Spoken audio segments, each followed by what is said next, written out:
Kinds of Minds, Towards an Understanding of Consciousness. Written and read by Dennett. Chapter 1. What kinds of minds are there? Know your own mind. Can we ever really know what is going on in someone else's mind? Can a woman ever know what it is like to be a man? What experiences does a baby have during childbirth? What experiences, if any, does a fetus have in its mother's womb? And what of non-human minds? What do horses think about? Why aren't vultures nauseated by the rotting carcasses they eat? When a fish has a hook sticking through its lip, does it hurt the fish as much as it would hurt you if you had a hook sticking through your lip? Can spiders think, or are they just tiny robots mindlessly making their elegant webs? For that matter, why couldn't a robot, if it was fancy enough, be conscious? There are robots that can move around and manipulate things almost as adeptly as spiders. Could a more complicated robot feel pain and worry about its future the way a person can? Or is there some unbridgeable chasm separating the robots, and maybe the spiders and insects and other clever but mindless creatures, from those animals that have minds? Could it be that all animals except human beings are really mindless robots?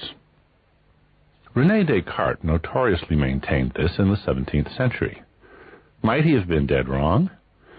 Could it be that all animals, and even plants, and even bacteria, have minds? Or, to swing to the other extreme, are we so sure that all human beings have minds? Maybe, to take the most extreme case of all, you are the only mind in the universe. Maybe everything else, including the apparent speaker of this tape, is a mere mindless machine.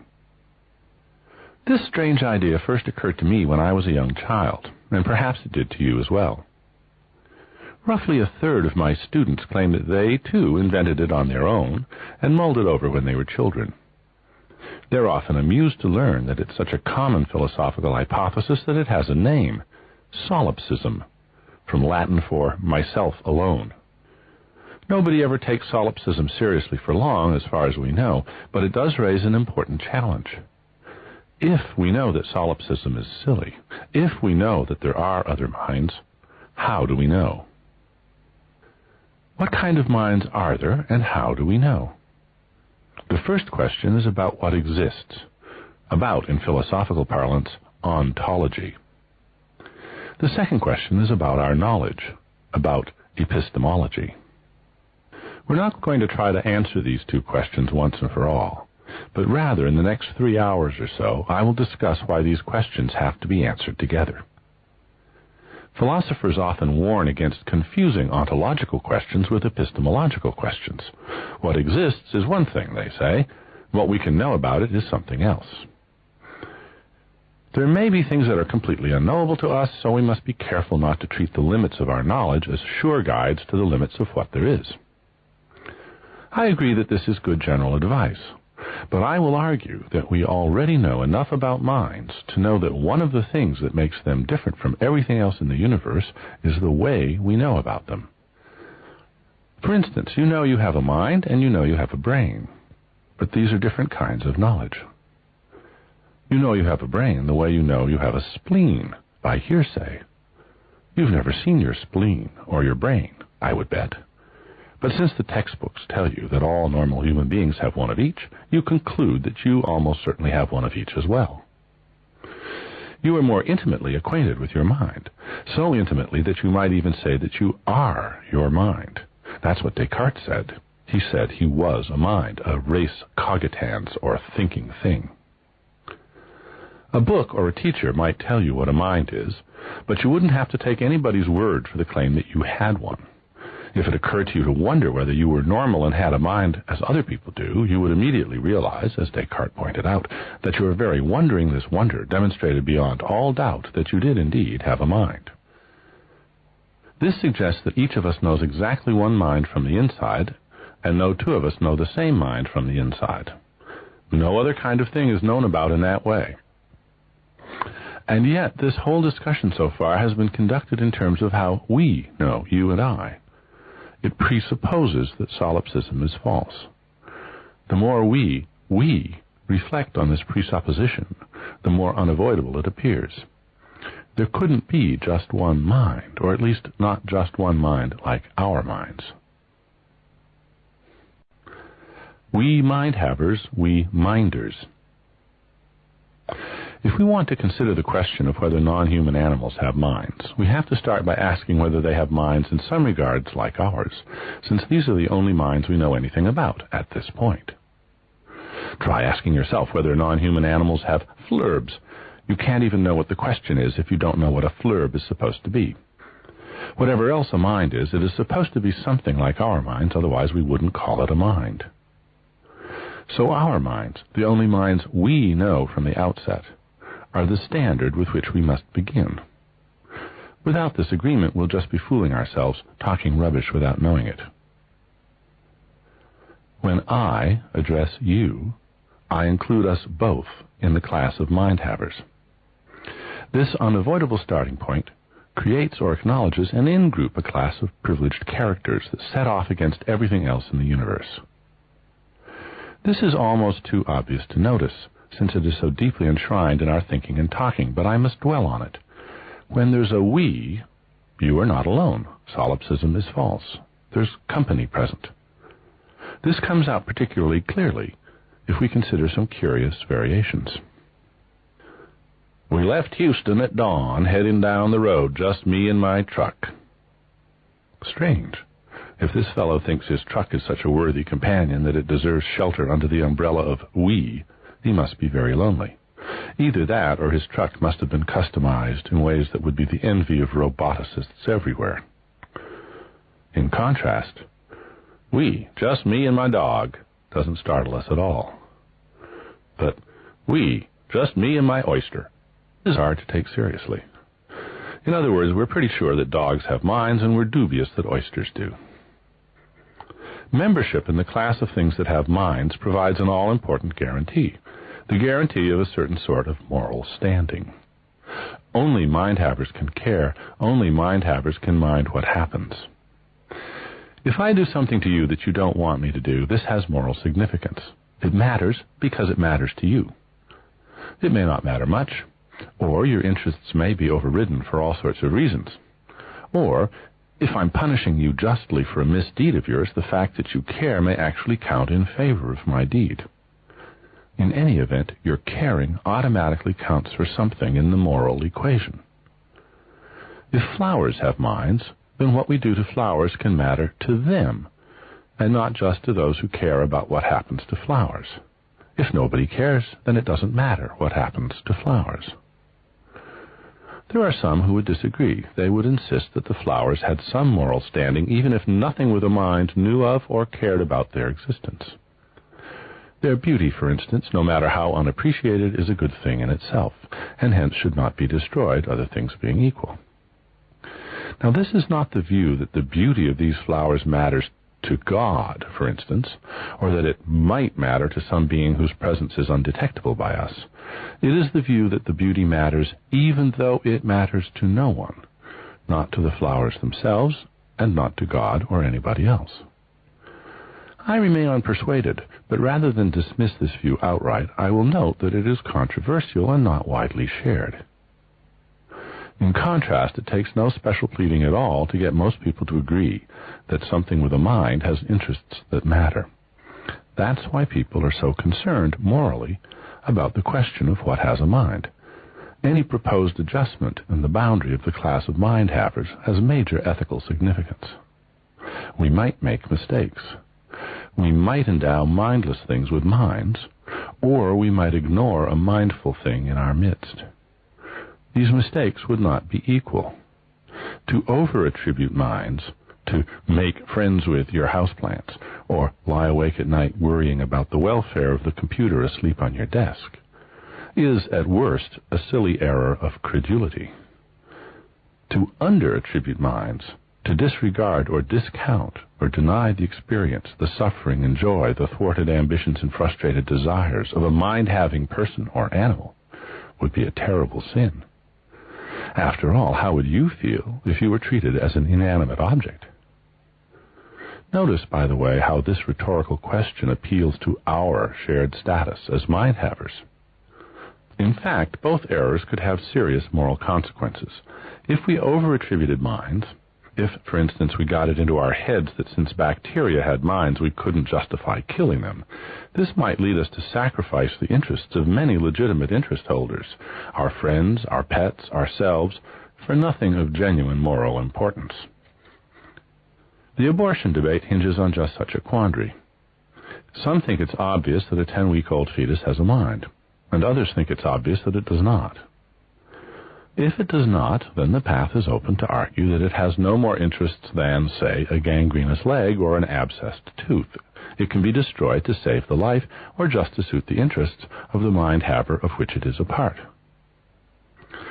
If it does already have a mind, then whatever we decide, we obviously have to consider its interests along with the interests of its temporary host. In between these extreme positions lies the real quandary. The fetus will soon develop a mind if left undisturbed, so when do we start counting its prospective interests? The relevance of mind-having to the question of moral standing is especially clear in these cases. Since if the fetus in question is known to be anencephalic, lacking a brain, this dramatically changes the issue for most people, not for all. I'm not attempting to settle these moral issues here, but just to show how a common moral opinion amplifies our interest in these questions way beyond normal curiosity. The requirements of morality and scientific method pull in opposite directions here. The ethical course is to err on the side of over-attribution, just to be safe. The scientific course is to put the burden of proof on the attribution. As a scientist, you can't just declare, for instance, that the presence of glutamate molecules, the basic neurotransmitter involved in signaling between nerve cells, amounts to the presence of mind. You have to prove it against a background in which the null hypothesis is that mind is not present. Innocent until proven guilty is the null hypothesis in our criminal law. There is substantial disagreement among scientists about which species have which sorts of minds. But even those scientists who are the most ardent champions of consciousness in animals accept this burden of proof and think they can meet it by devising and confirming theories that show which animals are conscious. But no such theories are yet confirmed, and in the meantime we can appreciate the discomfort of those who see this agnostic wait-and-see policy as jeopardizing the moral status of creatures they are sure are conscious. Suppose the question before us were not about the minds of pigeons or bats, but about the minds of left-handed people or people with red hair. We would be deeply offended to be told that it had yet to be proved that this category of living thing had the wherewithal for entry into the privileged class of mind-havers. Many people are similarly outraged by the demand for proof of mind-having in non-human species. But if they're honest with themselves, they will grant that they, too, see the need for such proof in the case of, say, jellyfish or amoebas or daisies. So we agree on the principle, and they're just taking umbrage at its application to creatures so very much like us. We can allay their misgivings somewhat by agreeing that we should err well on the side of inclusiveness in all our policies until the facts are in. All the same, the price you must pay for scientific confirmation of your favorite hypothesis about animal minds is the risk of scientific disconfirmation. Words and minds. It is beyond serious dispute, however, that you and I each have a mind. How do I know you have a mind? Because anybody who can understand my words is automatically addressed by my pronoun you, and only things with minds can understand. There are computer-driven devices that can read books for the blind. They convert a page of visible text into a stream of audible words, but they don't understand the words they read, and hence are not addressed by any you they encounter. It passes right through them and addresses whoever listens to and understands the stream of spoken words. That's how I know that you, gentle listener, have a mind. So do I. Take my word for it. In fact, that's what we routinely do. We take each other's words as settling beyond any reasonable doubt the question of whether we each have minds. Why should words be so convincing? Because they are such powerful resolvers of doubts and ambiguities. You see somebody coming towards you, scowling and waving an axe. You wonder, what's his problem? Is he going to attack me? Is he mistaking me for somebody else? Ask him. Perhaps he will confirm your worst fears, or perhaps he will tell you he's given up trying to unlock his car, which you're standing in front of, and has returned with his axe to break the window. You may not believe him when he says it's his car, not somebody else's, but further conversation, if you decide not to run away, is bound to resolve your doubts and clarify the situation in ways that would be all but impossible if you and he were unable to communicate verbally. Suppose you try asking him, but it turns out that he doesn't speak your language. Perhaps you will then both resort to gestures and miming. These techniques, used with ingenuity, will take you far, but they're a poor substitute for language. Just reflect on how eagerly you would both seek to confirm your hard-won understanding if a bilingual interpreter were to come along. A few relayed questions and answers would not just allay any residual uncertainty, but would add details that could not be conveyed in any other way. When he saw you put one hand on your chest and push out with your other hand, he thought you meant you were ill. He was trying to ask if you wanted him to take you to a doctor once he'd broken the window and retrieved his keys. That business with his fingers in his ears was his attempt to convey a stethoscope. It all falls into place now, thanks to a few words. People often emphasize the difficulty of accurate and reliable translation between human languages. Human cultures, we are told, are too different, too incommensurable, to permit the meanings available to one speaker to be perfectly shared with another. No doubt translation always falls somewhat short of perfection, but this may not matter much in the larger scheme of things. Perfect translation may be impossible, but good translation is achieved every day, routinely in fact.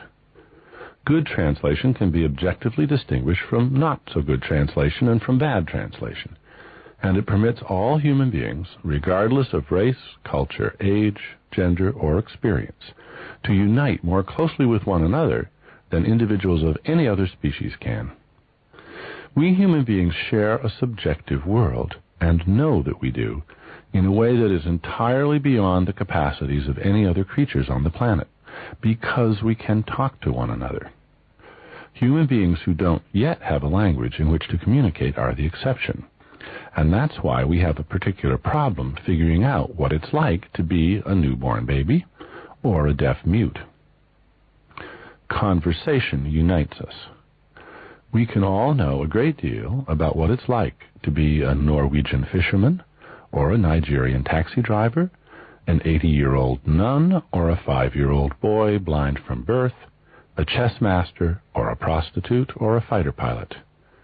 We can know much more about these topics than we can know about what it's like, if anything, to be a dolphin, a bat, or even a chimpanzee. No matter how different from one another we people are, scattered around the globe, we can explore our differences and communicate about them. No matter how similar to one another wildebeests are, standing shoulder to shoulder in a herd, they cannot know much of anything about their similarities, let alone their differences. They cannot compare notes. They can have similar experiences side by side, but they really cannot share experiences the way we do. Some of you may doubt this. Can't animals instinctively understand each other in ways we human beings cannot fathom? Certainly some authors have said so. Consider, for instance, Elizabeth Marshall Thomas, who imagines in her 1993 book, The Hidden Life of Dogs, that dogs enjoy a wise understanding of their own ways. One example. For reasons known to dogs, but not to us, many dog mothers won't mate with their sons. Their instinctive resistance to such inbreeding is not in doubt. But what gives her the idea that dogs have any more insight into the reasons for their instincts than we have into ours? There are many things we feel strongly and instinctively disinclined to do, with no inkling about why we feel that way.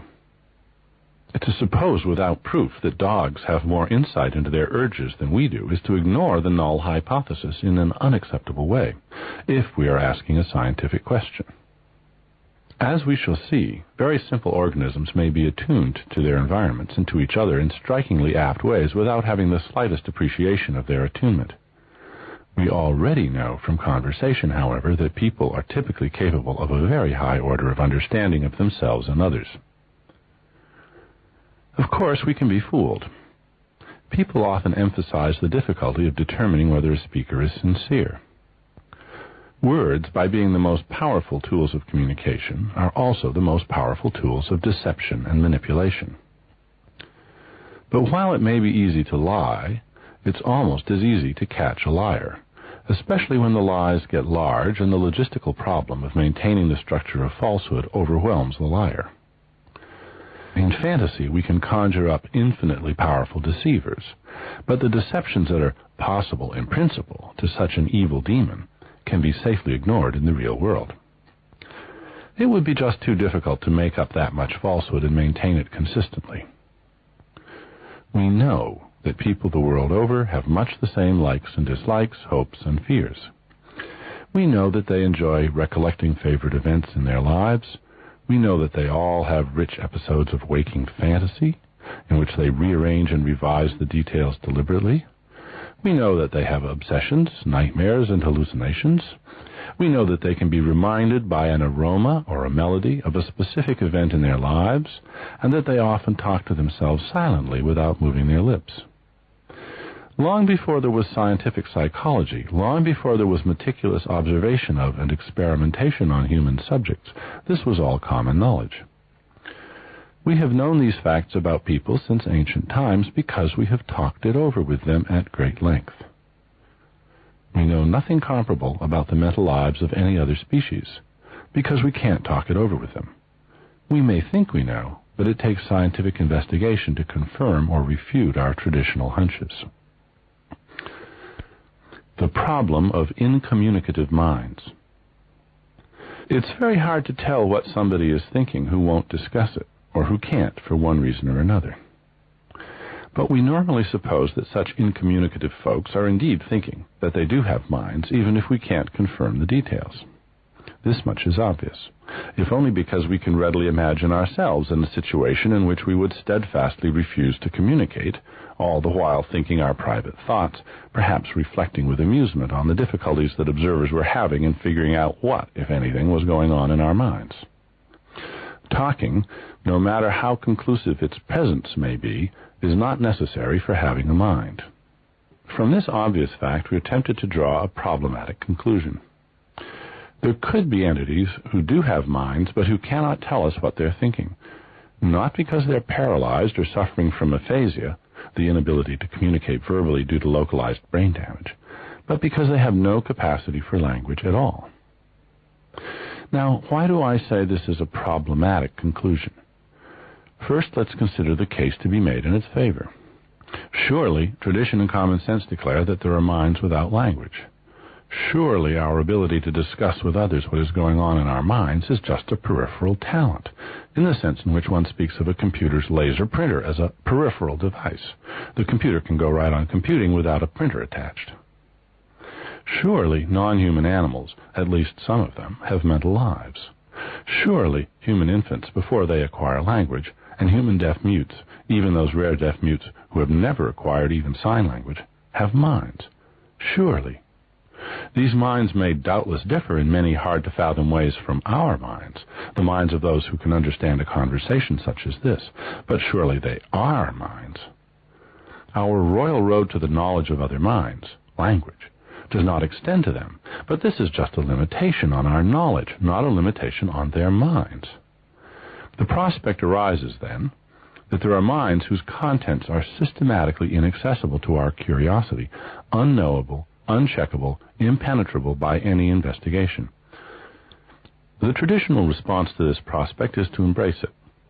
Yes, indeed, minds are the ultimate terra incognita, beyond the reach of all science, and, in the case of languageless minds, beyond all empathetic conversation as well. So what? A little humility ought to temper our curiosity. Don't confuse ontological questions about what exists with epistemological questions about how we know about it. We must grow comfortable with this wonderful fact about what is off-limits to inquiry. But before we get comfortable with this conclusion, we need to consider the implications of some other facts about our own case that are just as obvious.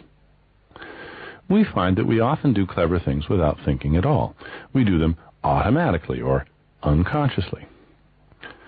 What is it like, for instance, to use information about the optic flow of shapes in peripheral vision to adjust the length of your stride as you walk across rough terrain? The answer is it isn't like anything. You can't pay attention to this process even if you try. What is it like to notice, while sound asleep, that your left arm has become twisted into a position in which it is putting undue strain on your left shoulder? Like nothing. It is not part of your experience. You swiftly and unconsciously shift to a more comfortable position without any interruption of your sleep. If we are asked to discuss these putative parts of our mental lives, we draw a blank. Whatever happened in us to govern these clever behaviors wasn't a part of our mental lives at all.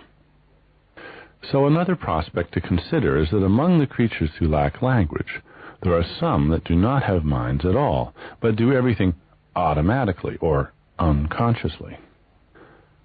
The traditional response to this prospect, too, is to embrace it. Yes, indeed, some creatures entirely lack minds. Surely bacteria are mindless, and so probably are amoebas and starfish. Quite possibly even ants, for all their clever activity, are mere mindless automata, trundling about in the world without the slightest experience or thought. What about trout? What about chickens? What about rats? We may never be able to tell where to draw the line between those creatures that have minds and those that do not. But this is just another aspect of the unavoidable limitations on our knowledge. Such facts may be systematically unknowable, not just hard to uncover. Here, then, are two sorts of supposedly unknowable facts.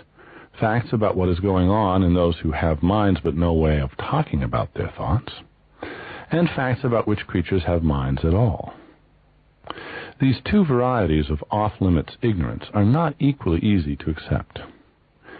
The differences between minds might be differences whose major outlines were readily discernible to objective observers, but whose minor details became harder and harder to determine, a case of diminishing returns for labor invested. The unknown leftovers would not be mysteries, but just inevitable gaps in a richly informative but finite catalog of similarities and differences. The differences between minds would then be like the differences between languages or styles of music or art, inexhaustible in the limit, but approachable to any degree of approximation you like. But the difference between having a mind and not having a mind at all, between being something with its own subjective point of view and being something that is all outside and no inside, like a rock or a discarded sliver of fingernail, is apparently an all-or-nothing difference. It is much harder to accept the idea that no amount of further investigation will ever tell us whether there is anyone there to care, inside a lobster's shell, for instance, or behind the shiny facade of a robot. The suggestion that such a morally important sort of fact could be systematically unknowable by us is simply intolerable. It means that no matter what investigations we conducted, we might, for all we could know, be sacrificing the genuine moral interests of some for the entirely illusory benefit of mindless others. Unavoidable ignorance of the consequences is often a legitimate excuse when we find we have unwittingly produced some harm in the world. But if we must declare ourselves at the outset to be unavoidably ignorant of the very basis of all moral thinking, morality becomes a sham.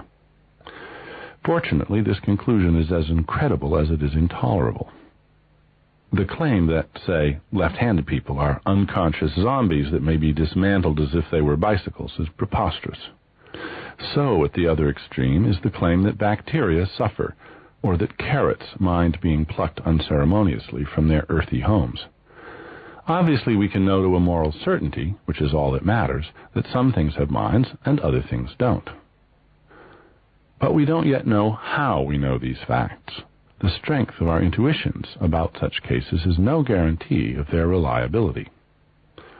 Consider a few cases, beginning with the remark by the evolutionist Elaine Morgan in her 1995 book, The Descent of the Child. The heart-stopping thing about the newborn is that from minute one there is somebody there. Anyone who bends over the cot and gazes at it is being gazed back at.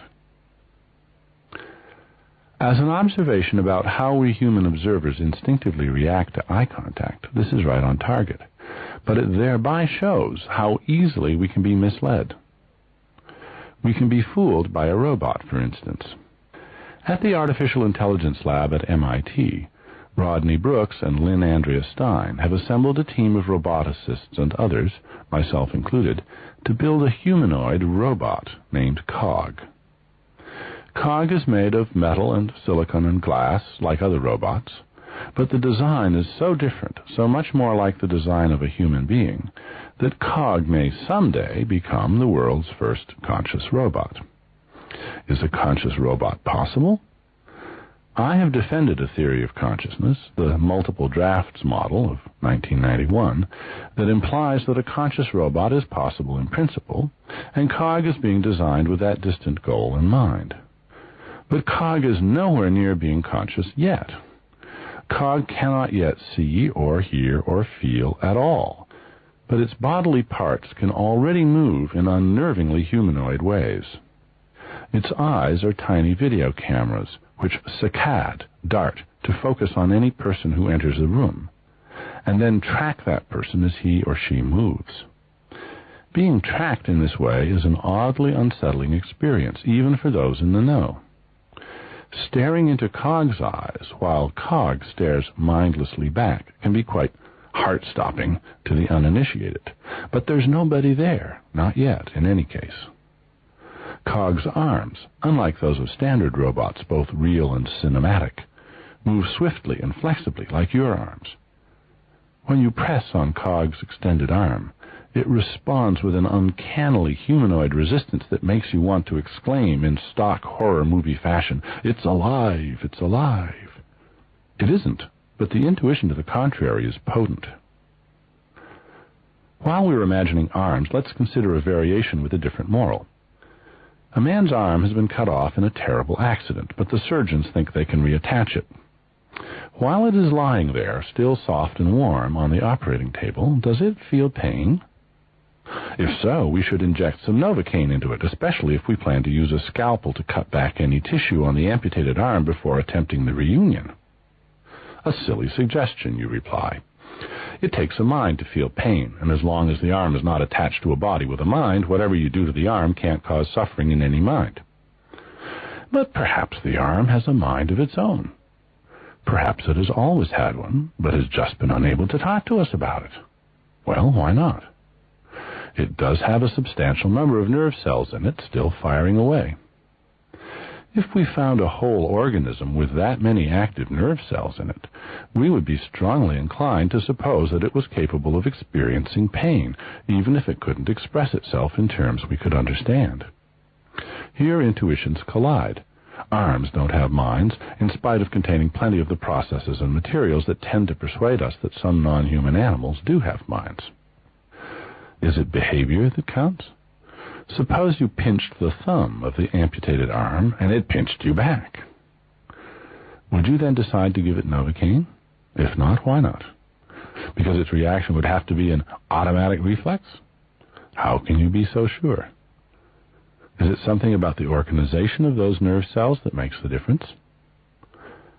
These puzzle cases are fun to think about, and we learn important facts about our naive concepts of mind when we try to figure out why our intuitions line up the way they do. But there must be a better way of investigating kinds of minds and non-minds that might fool us. The defeatist conviction that we will never know should be postponed indefinitely, saved as a last-gasp conclusion to be reached only after we've actually exhausted all other avenues and not just imagined doing so. There may be surprises and illuminations awaiting us. One prospect to consider, whether or not in the end we rule it out, is that perhaps language is not so peripheral to minds after all. Perhaps the kind of mind you get when you add language to it is so different from the kind of mind you can have without language that calling them both minds is a mistake. Perhaps, in other words, our sense that there are riches in the minds of other creatures, riches inaccessible to us but not, of course, to them, is an illusion. The philosopher Ludwig Wittgenstein famously said, If a lion could talk, we could not understand him. That's one possibility, no doubt, but it diverts our attention from another possibility. If a lion could talk, we could understand him just fine, with the usual sorts of effort required for translation between different languages. But our conversations with him would tell us next to nothing about the minds of ordinary lions, since his language-equipped mind would be so different. It might be that adding language to a lion's mind would be giving him a mind for the first time, or it might not. In either case, we should investigate the prospect and not just assume, with tradition, that the minds of non-speaking animals are really rather like ours. If we are to find some alternative path of investigation, instead of just relying uncritically on our pre-theoretical intuitions, how might we begin? Let's consider the historical evolutionary path. There haven't always been minds. We have minds, but we haven't existed forever. We evolved from beings with simpler minds, if minds they were, who evolved from beings with still simpler candidates for minds. And there was a time, 4 or 5 billion years ago, when there weren't any minds at all, simple or complex, at least not on this planet. Which innovations occurred in what order, and why? The major steps are clear, even if the details about dates and places can be only speculative. Once we've told that story, we will at least have a framework in which to try to place our quandaries. Perhaps we will want to distinguish classes of pseudo-minds, or proto-minds, or semi-minds, or hemi-semi-demi minds from the real thing. Whatever we decide to call these ancestral arrangements, perhaps we can agree upon a scale on which they mount, and the conditions and principles that created the scale in the first place. The next section develops some tools for this investigation. Chapter 2. Intentionality, the intentional systems approach. Friedrich Nietzsche, in The Will to Power, wrote, "I notice something and seek a reason for it. This means originally, I seek an intention in it, and above all, someone who has intentions, a subject, a doer, every event a deed. Formerly, one saw intentions in all events. This is our oldest habit. Do animals also possess it?" With that in mind, let us start at the beginning and consider the birth of agency. No grain of sand has a mind. A grain of sand is too simple. Even simpler, no carbon atom or water molecule has a mind. I expect no serious disagreement about that. But what about larger molecules? A virus is a single huge molecule, a macromolecule composed of hundreds of thousands or even millions of parts, depending on how small the parts are that we count. These atomic-level parts interact, in their obviously mindless ways, to produce some quite striking effects. Chief among these effects, from the point of view of our investigation, is self-replication. Some macromolecules have the amazing ability, if left floating in a suitably well-furnished medium, to mindlessly construct and then shed exact, or nearly exact, copies of themselves. DNA and its ancestor, RNA, are such macromolecules. They are the foundation of all life on this planet, and hence a historical precondition for all minds, at least all minds on this planet. For about 1 billion years before simple single-celled organisms appeared on Earth, there were self-replicating macromolecules, ceaselessly mutating, growing, even repairing themselves, and getting better and better at it, and replicating over and over again. This is a stupendous feat, still well beyond the capacity of any existing robot. Does that mean that such macromolecules have minds like ours? Certainly not. They're not even alive. They're just huge crystals from the point of view of chemistry. These gigantic molecules are tiny machines, macromolecular nanotechnology. They are, in effect, natural robots. The possibility in principle of a self-replicating robot was mathematically demonstrated by John von Neumann, one of the inventors of the computer. whose brilliant design for a non-living self-replicator anticipated many of the details of design and construction of RNA and DNA. Through the microscope of molecular biology, we get to witness the birth of agency in the first macromolecules that have enough complexity to perform actions instead of just lying there having effects. Their agency is not fully fledged agency like ours. They know not what they do. We, in contrast, often know full well what we do. At our best and at our worst, we human agents can perform intentional actions after having deliberated consciously about the reasons for and against. Macromolecular agency is different. There are reasons for what macromolecules do, but the macromolecules are unaware of those reasons. Their sort of agency is nevertheless the only possible ground from which the seeds of our kind of agency could grow. There is something alien and vaguely repellent about the quasi-agency we discover at this level. All that purposive hustle and bustle, and yet there's nobody home. The molecular machines performing their amazing stunts, obviously exquisitely designed and just as obviously none the wiser about what they are doing. Consider this account by molecular biologist Manfred Eigen of the activity of an RNA phage, a replicating virus and a modern-day descendant of the earliest self-replicating macromolecules. First of all, the virus needs a material in which to pack and protect its own genetic information. Secondly, it needs a means of introducing its information into the host cell. Thirdly, it requires a mechanism for the specific replication of its information in the presence of a vast excess of host cell RNA. Finally, it must arrange for the proliferation of its information, a process that usually leads to the destruction of the host cell. The virus even gets the cell to carry out its replication. Its only contribution is one protein factor, specially adapted for the viral RNA. This enzyme does not become active until a password on the viral RNA is shown. When it sees this, it reproduces the viral RNA with great efficiency, while ignoring the very much greater number of RNA molecules of the host cell. Consequently, the cell is soon flooded with viral RNA. This is packed into the virus coat protein, which is also synthesized in large quantities, and finally the cell bursts and releases a multitude of progeny virus particles.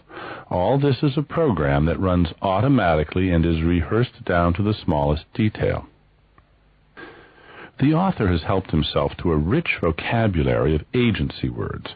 In order to reproduce, the virus must arrange for the proliferation of its information, and in furthering this goal, it creates an enzyme that sees its password and ignores other molecules.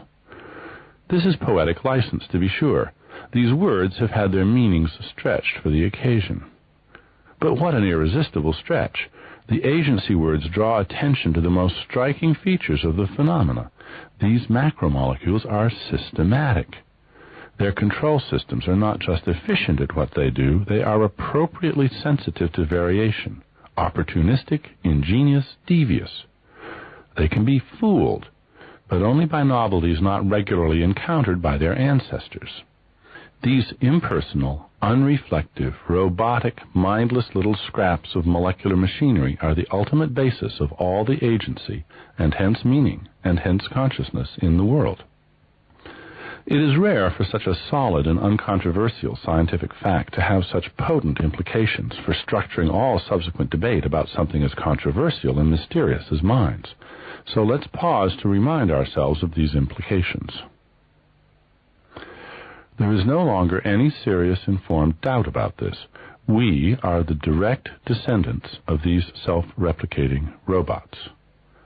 We are mammals, and all mammals are descended from reptilian ancestors, whose ancestors were fish, whose ancestors were marine creatures rather like worms, who descended in turn from simpler, multi-celled creatures several 100 million years ago, who descended from single-celled creatures, who descended from self-replicating macromolecules about 3 billion years ago. There is just one family tree on which all living things that have ever lived on this planet can be found, not just animals, but plants and algae and bacteria as well. You share a common ancestor with every chimpanzee, every worm, every blade of grass, every redwood tree. Among our progenitors, then, were macromolecules. To put it vividly, your great-great-great-great-great-great-great-great-grandmother was a robot. Not only are you descended from such macromolecular robots, but you are composed of them. Your hemoglobin molecules, your antibodies, your neurons, your vestibular ocular reflex machinery. At every level of analysis from the molecular on up, your body, including your brain, of course, is found to be composed of machinery that dumbly does a wonderful, elegantly designed job. We have ceased to shudder, perhaps, at the scientific vision of viruses and bacteria busily and mindlessly executing their subversive projects, horrid little automata doing their evil deeds. But we should not think that we can take comfort in the thought that they are alien invaders, so unlike the more congenial tissues that make up us. We are made the same sorts of automata that invade us. No special halos of humanity distinguish your antibodies from the antigens they combat. Your antibodies simply belong to the club that is you, so they fight on your behalf. The billions of neurons that band together to make your brain are cells, the same sort of biological entity as the germs that cause infections, or the yeast cells that multiply in the vat when beer is fermenting, or in the dough when bread rises. Each cell, a tiny agent that can perform a limited number of tasks, is about as mindless as a virus. Can it be that if enough of these dumb homunculi, little men, are put together, the result will be a real conscious person with a genuine mind? According to modern science, there is no other way of making a real person. Now, it certainly does not follow from the fact that we are descended from robots that we are robots ourselves. After all, we are also direct descendants of fish, and we are not fish. We are direct descendants of bacteria, and we are not bacteria. But unless there is some secret extra ingredient in us, which is what dualists and vitalists used to think, we are made of robots. Or, what comes to the same thing, we are each a collection of trillions of macromolecular machines. And all of these are ultimately descended from the original self-replicating macromolecules. So something made of robots can exhibit genuine consciousness because you do, if anything does. To some people, all this seems shocking and unlikely, I realize, but I suspect that they haven't noticed how desperate the alternatives are. Dualism, the view that minds are composed of some non-physical and utterly mysterious stuff, and vitalism, the view that living things contain some special physical but equally mysterious stuff, élan vital, have been relegated to the trash heap of history along with alchemy and astrology. Unless you are also prepared to declare that the world is flat and the sun is a fiery chariot pulled by winged horses, unless, in other words, your defiance of modern science is quite complete, you won't find any place to stand and fight for these obsolete ideas. So let's see what story can be told with the conservative resources of science. Maybe the idea that our minds evolved from simpler minds is not so bad after all. Our macromolecule ancestors, and that's exactly and unmetaphorically what they were, our ancestors, were agent-like in some ways, as the quotation from Manfred Eigen makes clear. And yet in other ways they were undeniably passive, floating randomly around, pushed hither and yon, waiting for action with their guns cocked, you might say, but not waiting hopefully or resolutely or intently. Their jaws might have gaped, but they were as mindless as a steel trap. What changed? Nothing sudden. Before our ancestors got minds, they got bodies. First, they became simple cells, or prokaryotes. And eventually, the prokaryotes took in some invaders or boarders, and thereby became complex cells, the eukaryotes. By this time, Roughly 1 billion years after the first appearance of simple cells, our ancestors were already extraordinarily complex machines, made of machines, but they still didn't have minds. They were as passive and undirected in their trajectories as ever, but now they were equipped with many specialized subsystems for extracting energy and material from the environment and protecting and repairing themselves when necessary. The elaborate organization of all these coordinated parts was not very much like a mind. Aristotle had a name for it, or for its descendants. He called it a nutritive soul. A nutritive soul is not a thing. It is not, for instance, one of the microscopic subsystems floating around in the cytoplasm of a cell. It is a principle of organization. It is form, not substance, as Aristotle said. All living things, not only plants and animals, but also unicellular organisms, have bodies that require a self-regulative and self-protective organization that can be differentially activated by different conditions. These organizations are brilliantly designed by natural selection, and they are composed at bottom of lots of tiny passive switches that can be turned on or off by equally passive conditions that the organisms encounter in their wanderings. You yourself, like all other animals, have a nutritive soul, a self-regulative, self-protective organization, quite distinct from and more ancient than your nervous system. It consists of your metabolic system, your immune system, and the other staggeringly complex systems of self-repair and health maintenance in your body. The lines of communication used by these early systems were not nerves, but blood vessels.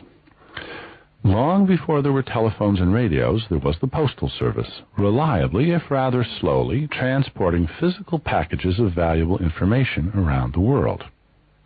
And long before there were nervous systems in organisms, bodies relied on a low-tech postal system of sorts, the circulation of fluids within the body, reliably, if rather slowly, transporting valuable packages of information to where they were needed for control and self-maintenance. We see the descendants of this primordial postal system in both animals and plants. In animals, the bloodstream carries goods and waste, but it has also been since the early days an information highway. The motion of fluids within plants also provides a relatively rudimentary medium for getting signals from one part of the plant to another.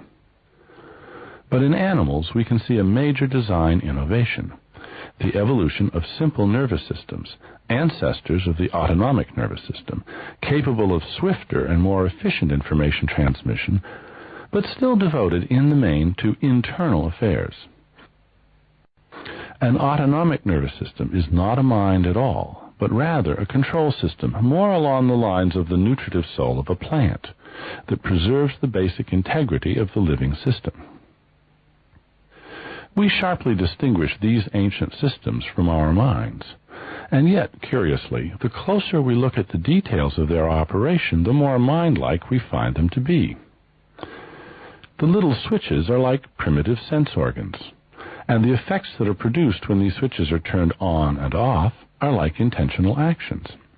How so? In being effects produced by information-modulated, goal-seeking systems. It is as if these cells and cell assemblies were tiny, simple-minded agents, specialized servants, rationally furthering their particular obsessive causes by acting in the ways their perception of circumstances dictated.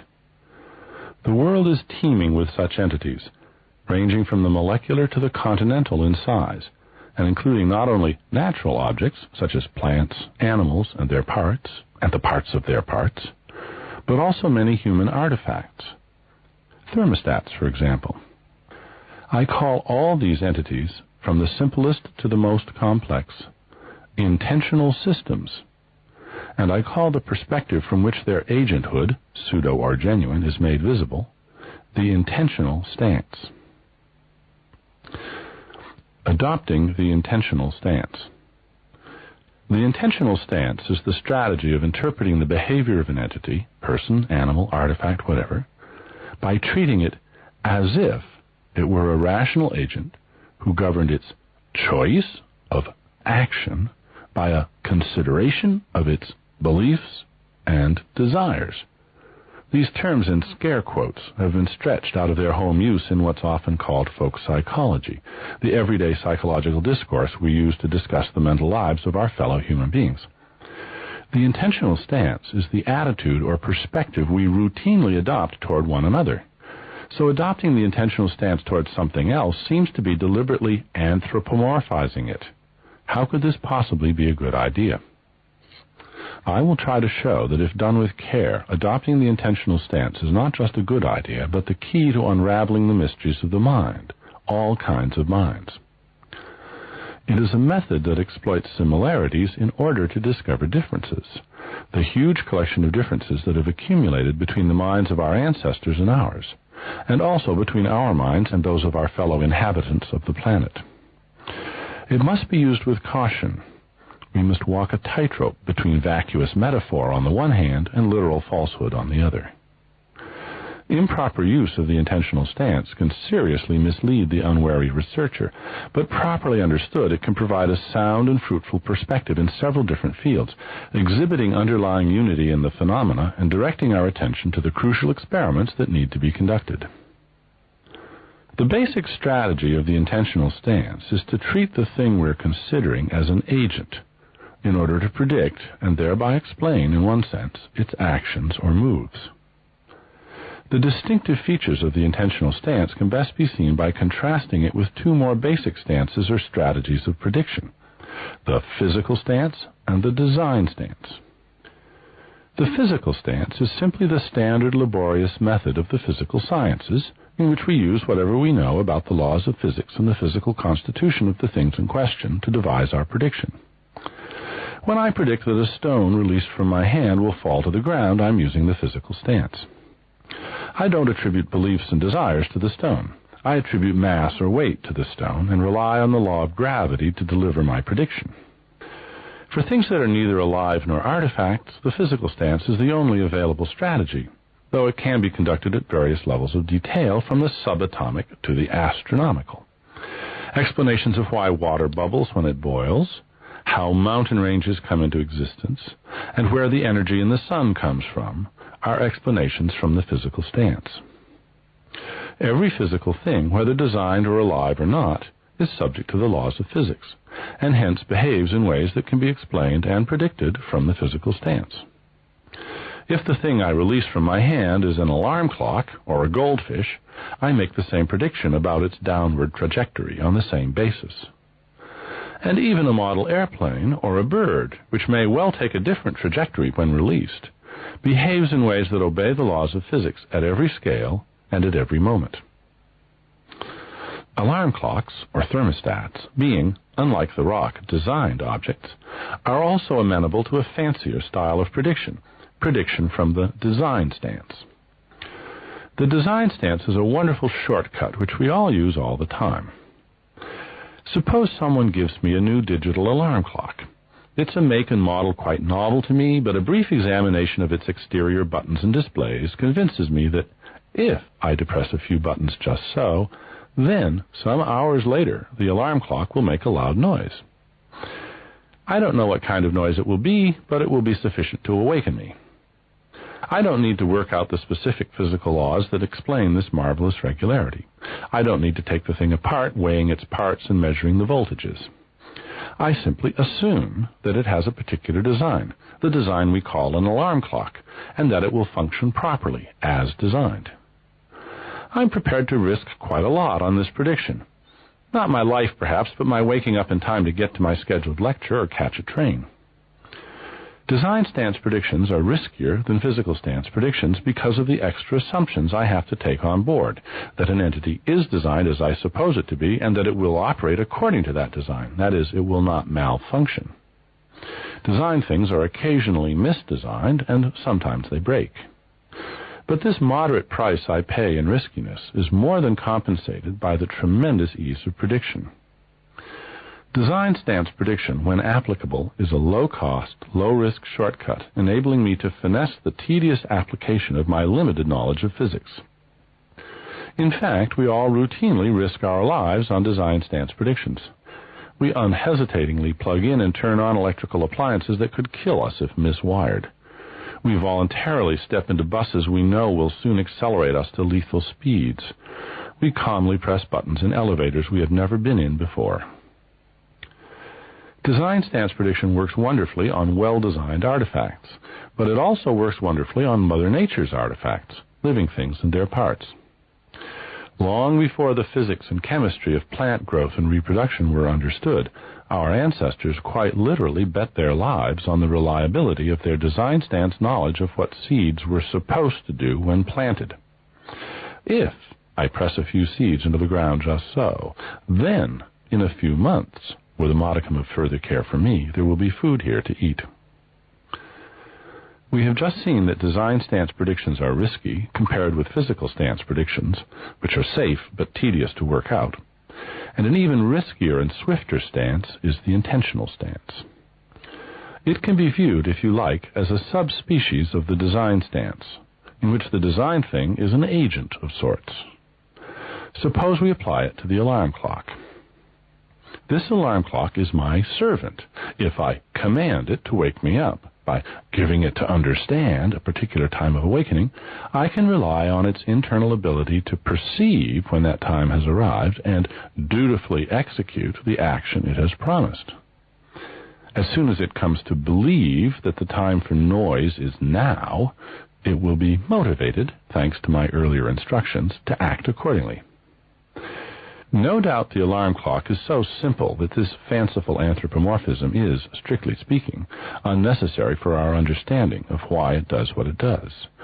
But notice that this is how we might explain to a child how to use an alarm clock. You tell it when you want it to wake you up, and it remembers to do so by making a loud noise. Adoption of the intentional stance is more useful, indeed well-nigh obligatory, when the artifact in question is much more complicated than an alarm clock. My favorite example is a chess-playing computer.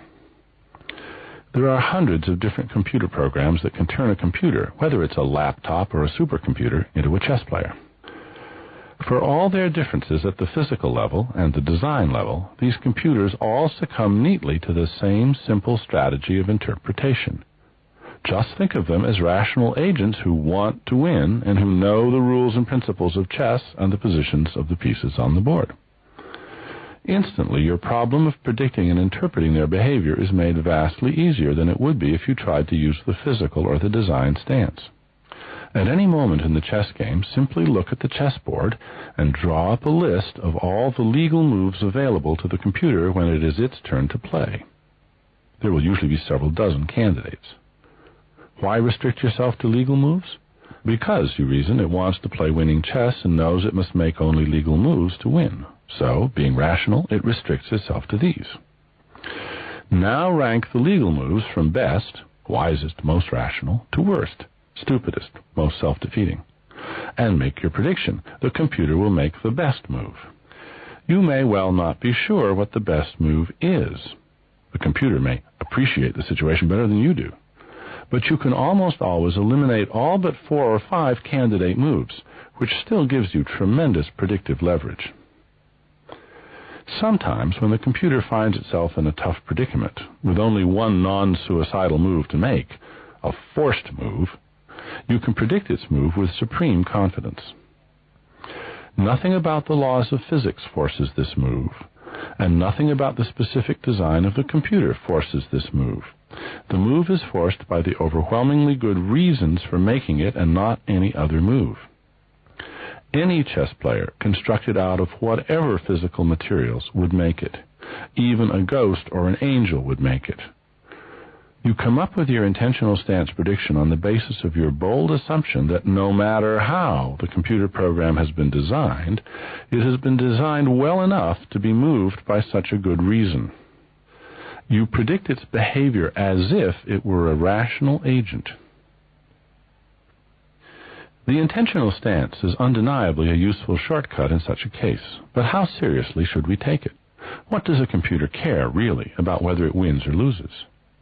Why say that the alarm clock desires to obey its master?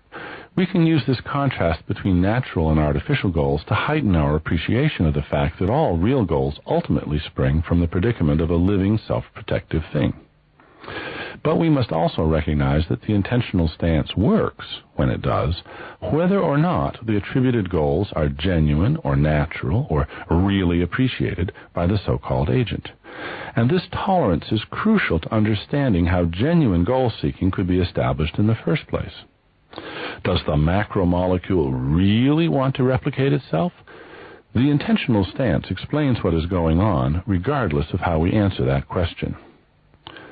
Consider a simple organism, say a planarian or an amoeba, moving non-randomly across the bottom of a laboratory dish, always heading to the nutrient-rich end of the dish or away from the toxic end. This organism is seeking the good or shunning the bad, its own good and bad, not those of some human artifact user. Seeking one's own good is a fundamental feature of any rational agent. But are these simple organisms really seeking, or just, quotes, seeking? We don't need to answer that question. The organism is a predictable intentional system in either case. This is another way of making Socrates' point in the Meno, when he asks whether anyone ever knowingly desires evil. We intentional systems do sometimes desire evil through misunderstanding or misinformation or sheer lunacy, but it is part and parcel of rationality to desire what is deemed good.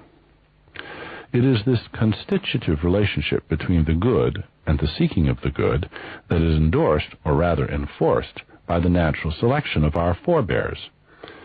Those with the misfortune to be genetically designed so that they seek what is bad for them leave no descendants in the long run. It is no accident that the products of natural selection seek, or, in scare quotes, seek, what they deem, or, in scare quotes, deem to be good. Even the simplest organisms, if they are to favor what is good for them, need some sense organs or discriminative powers, some simple switches that turn on in the presence of good and off in its absence. And these switches, or transducers as they are called, must be united to the right bodily responses. This requirement is the birth of function. A rock can't malfunction, for it has not been well or ill-equipped to further any good.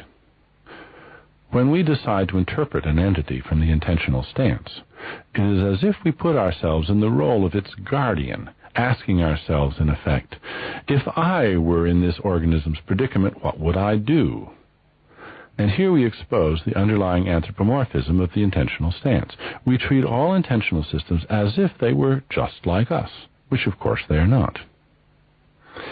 Is this then a misapplication of our own perspective, the perspective we mind-havers share? Not necessarily. From the vantage point of evolutionary history, this is what has happened. Over billions of years, organisms gradually evolved, accumulating ever more versatile machinery designed to further their ever more complex and articulated goods. Eventually, with the evolution in our species of language and the varieties of reflectiveness that language permits, a topic for later chapters, we emerged with the ability to wonder the wonders with which we began this book, wonders about the minds of other entities. These wonders, naively conducted by our ancestors, led to animism, the idea that each moving thing has a mind or soul. The word comes from the Latin anima, a soul. We began to ask ourselves not only whether the tiger wanted to eat us, which it probably did, but why the rivers wanted to reach the seas, and what the clouds wanted from us in return for the rain we asked of them. As we became more sophisticated, and this is a very recent historical development, not anything to be discerned in the vast reaches of evolutionary time, we gradually withdrew the intentional stance from what we now call inanimate nature, reserving it for things more like us, animals in the main, but also plants under many conditions. We still trick flowers into blooming prematurely by deceiving them with artificial spring warmth and light, and encourage vegetables to send down longer roots by withholding from them the water they want so badly. A logger once explained to me that he knew we would find no white pines among the trees in some high ground in my forest. Pines like to keep their feet wet. This way of thinking about plants is not only natural and harmless, but positively an aid to comprehension and an important lever for discovery. When biologists discover that a plant has some rudimentary discriminatory organ, they immediately ask themselves what the organ is for. What devious project does the plant have that requires it to obtain information from its environment on this topic? Very often the answer is an important scientific discovery. Intentional systems are, by definition, all and only those entities whose behavior is predictable or explicable from the intentional stance. Self-replicating macromolecules, thermostats, amoebas, plants, rats, bats, people, and chess-playing computers are all intentional systems, some much more interesting than others. Since the point of the intentional stance is to treat an entity as an agent in order to predict its actions, we have to suppose that it is a smart agent, since a stupid agent might do any dumb thing at all. This bold leap of supposing that the agent will make only the smart moves, given its limited perspective, is what gives us the leverage to make predictions. We describe that limited perspective by attributing particular beliefs and desires to the agent on the basis of its perception of the situation and its goals or needs. Since our predictive leverage in this exercise is critically dependent on this particularity, since it is sensitive to the particular way the beliefs and desires are expressed by us, the theorists, or represented by the intentional system in question, I call such systems intentional systems. They exhibit what philosophers call intentionality. Intentionality, in this special philosophical sense, is such a controversial concept and is so routinely misunderstood and misused by non-philosophers that I must pause to belabor its definition. Unfortunately for interdisciplinary communication, the philosophical term intentionality has a false friend, a perfectly good word that is readily confused with it and is indeed rather closely related to it. In ordinary parlance, we often discuss whether someone's action was intentional or not. When the driver crashed into the bridge abutment, was he intentionally committing suicide or had he fallen asleep? When you called the policeman Dad just then, was that intentional or a slip of the tongue? Here we are asking, are we not, about the intentionality of the two deeds? Yes in the ordinary sense, no in the philosophical sense. Intentionality in the philosophical sense is just aboutness. Something exhibits intentionality if its competence is in any way about something else. An alternative would be to say that something that exhibits intentionality contains a representation of something else, but I find that less revealing and more problematic. Does a lock contain a representation of the key that opens it? A lock and key exhibit the crudest form of intentionality. So do the opioid receptors in brain cells, receptors that are designed to accept the endorphin molecules that nature has been providing in brains for millions of years. Both can be tricked, that is, opened by an impostor. Morphine molecules are artifactual skeleton keys that have recently been fashioned to open the opioid receptor doors too. In fact, it was the discovery of these highly specific receptors which inspired the search that led to the discovery of the natural endorphins, the brain's own painkillers. There must have been something already present in the brain, researchers reasoned, for these specialized receptors to have been about. This lock and key variety of crude aboutness is the basic design element out of which nature has fashioned the fancier sorts of subsystems that may more deservedly be called representation systems. So we will have to analyze the aboutness of these representations in terms of the quasi-aboutness of locks and keys in any case. We can stretch a point and say that the present shape of the bimetallic spring in a thermostat is a representation of the present room temperature, and that the position of the thermostat's adjustable lever is a representation of the desired room temperature.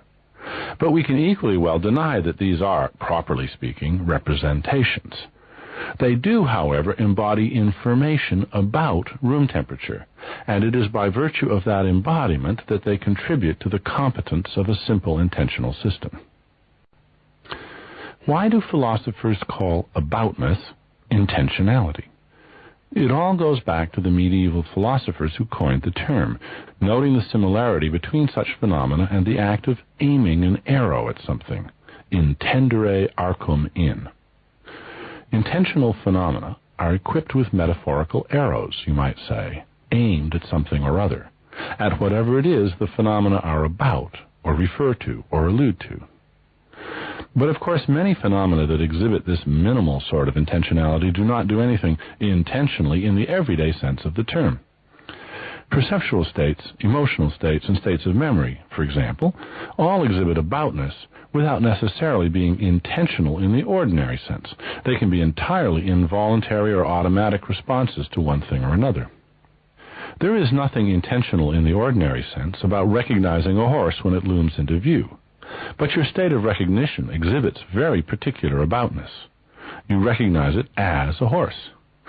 If you had misperceived it as a moose or a man on a motorcycle, your perceptual state would have had a different aboutness. It would have aimed its arrow rather differently, at something non-existent, in fact, but nevertheless quite definite, either the moose that never was or the illusory motorcyclist. There is a large psychological difference between mistakenly thinking you're in the presence of a moose and mistakenly thinking you're in the presence of a man on a motorcycle, a difference with predictable consequences. The medieval theorists noted that the arrow of intentionality could thus be aimed at nothing, while nevertheless being aimed in a rather particular way. They called the object of your thought, real or not, the intentional object. In order to think about something, you must have a way, one way among many possible ways, of thinking about it. Any intentional system is dependent on its particular ways of thinking about, perceiving, searching for, identifying, fearing, recalling, whatever it is that its thoughts are about. It is this dependency that creates all the opportunities for confusion, both practical and theoretically. In practice, the best way to confuse a particular intentional system is to exploit a flaw in its way or ways of perceiving or thinking about whatever it needs to think about. Nature has explored countless variations on this theme, since confusing other intentional systems is a major goal in the life of most intentional systems. After all, one of the primary desires of any living intentional system is the desire for the food needed to fuel growth, self-repair, and reproduction. So every living thing needs to distinguish the food, the good material, from the rest of the world. It follows that another primary desire is to avoid becoming the food of another intentional system. So camouflage, mimicry, stealth, and a host of other stratagems have put nature's locksmiths to the test, provoking the evolution of ever more effective ways of distinguishing one thing from another and keeping track of them. But no way is ever foolproof. There is no taking without the possibility of mistaking. That's why it's so important for us as theorists to be able to identify and distinguish the different varieties of taking and mistaking that can occur in intentional systems. In order to make sense of a system's actual take on its circumstances, we have to have an accurate picture of its dependence on its particular capacities for distinguishing things, its ways of thinking about things. So, in summary, the original self-replicating macromolecules had reasons for what they did, but had no inkling of them. We, in contrast, not only know, or think we know, our reasons, we articulate them, discuss them, criticize them, share them. They are not just the reasons we act, they are reasons for us. In between the macromolecules and us, there's quite a story to be told. Consider, for instance, the fledgling cuckoo, hatched in an alien nest by unwitting adoptive parents. Its first action when it emerges from its egg is to roll the other eggs out of the nest.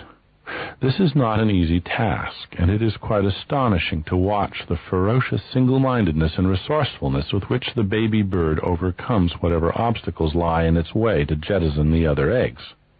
Why does it do this? Because those eggs contain rivals for the attentions of its surrogate providers.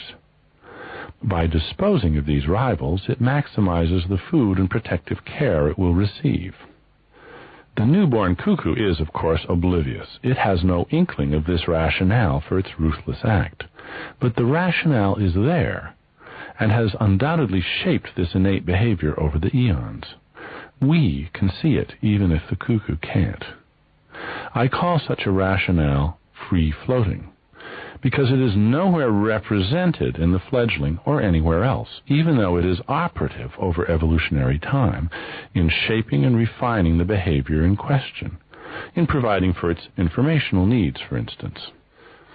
The strategic principles involved are not explicitly encoded, but just implicit in the larger organization of designed features. How do those reasons get captured and articulated in some of the minds that have evolved? That's what we'll consider next.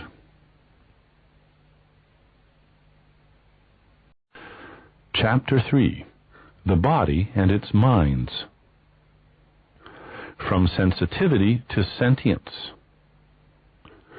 Mother Nature, or as we call it today, the process of evolution by natural selection, has no foresight at all, but has gradually built beings with foresight. The task of a mind is to produce a future, as the poet Paul Valéry once put it. A mind is fundamentally an anticipator, an expectation generator. It mines the present for clues, which it refines with the help of the materials it has saved from the past, turning them into anticipations of the future. And then it acts rationally on the basis of those hard-won anticipations. Given the inescapable competition for materials in the world of living things, the task facing any organism can be considered to be one version or another of the childhood game of hide and seek. You seek what you need and hide from those who need what you have. The earliest replicators, the macromolecules, had their needs and developed simple, relatively simple means of achieving them. Their seeking was just so much random walking, with a suitably configured grabber at the business end. When they bumped into the right things, they grabbed them. These seekers had no plan, no search image, no representation of the sought-for items beyond the configuration of the grabbers. It was lock and key and nothing more. Hence the macromolecule did not know it was seeking and did not need to know. The need-to-know principle is most famous in its application in the world of espionage, actual and fictional. No agent should be given any more information than he absolutely needs to know to perform his part of the project. Much the same principle has been honored for billions of years and continues to be honored in a trillion ways in the design of every living thing. The agents, or microagents or pseudo-agents, of which a living thing is composed, like the secret agents of the CIA or KGB, are vouchsafed only the information they need in order to carry out their very limited, specialized tasks. In espionage, the rationale is security. In nature, the rationale is economy. The cheapest, least intensively designed system will be discovered first by Mother Nature and myopically selected. It is important to recognize, by the way, that the cheapest design may well not be the most efficient or the smallest. It may often be cheaper for Mother Nature to throw in or leave in lots of extra non-functioning stuff simply because such stuff gets created by the replication and development process and cannot be removed without exorbitant cost. It is now known that many mutations insert a code that simply turns off a gene without deleting it, a much cheaper move to make in genetic space. A parallel phenomenon in the world of human engineering occurs routinely in computer programming. When programmers improve a program, creating, say, Word Whiz Bang 7.0 to replace Word Whiz Bang 6.1, the standard practice is to create the new source code adjacent to the old code simply by copying the old code and then editing or mutating the copy. Then, before running or compiling the new code, they comment out the old code. They don't erase it from the source code file, but isolate the old version between special symbols that tell the computer to skip over the bracketed stuff when compiling or executing the program. The old instructions remain in the genome, marked so that they are never expressed in the phenotype. It costs almost nothing to keep the old code along for the ride, and it might come in handy someday. Circumstances in the world might change, for instance, making the old version better after all. Or the extra copy of the old version might someday get mutated into something of value. Such hard-won design should not be lightly discarded, since it would be hard to recreate from scratch. As is becoming ever more clear, evolution often avails itself of this tactic, reusing again and again the leftovers of earlier design processes. There isn't time to take this idea further here, but if any listener wants more discussion of this principle of thrifty accumulation of design, I refer them to my book, Darwin's Dangerous Idea. The macromolecules had no need to know, and their single-cell descendants were much more complex, but also had no need to know what they were doing, or why what they were doing was the source of their livelihood. For billions of years, then, there were reasons, but no reason formulators, or reason representers, or even, in the strong sense, reason appreciators. Mother Nature, that is, the process of natural selection, shows her appreciation of good reasons tacitly by wordlessly and mindlessly permitting the best designs to prosper. We late-blooming theorists are the first to see the patterns and divine these reasons, the free-floating rationales of the designs that have been created over the eons. We describe the patterns using the intentional stance. Even some of the simplest design features in organisms, or permanent features even simpler than on-off switches, can be installed and refined by a process that has an intentional stance interpretation. For instance, plants don't have minds by any stretch of the theorist's imagination, but over evolutionary time their features are shaped by competitions that can be modeled by mathematical game theory. It is as if the plants and their competitors were agents like us. Plants that have an evolutionary history of being heavily preyed upon by herbivores often evolve toxicity to those herbivores as a retaliatory measure. The herbivores, in turn, often evolve a specific tolerance in their digestive systems for those specific toxins and return to the feast, until the day when the plants, foiled in their first attempt, develop further toxicity, or prickly barbs, as their next move in an escalating arms race of measure and countermeasure.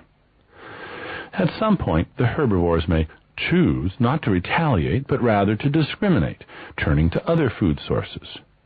And then other non-toxic plants may evolve to mimic the toxic plants, blindly exploiting a weakness in the discriminatory system, visual or olfactory, of the herbivores, and thereby hitching a free ride on the toxicity defense of the other plant species.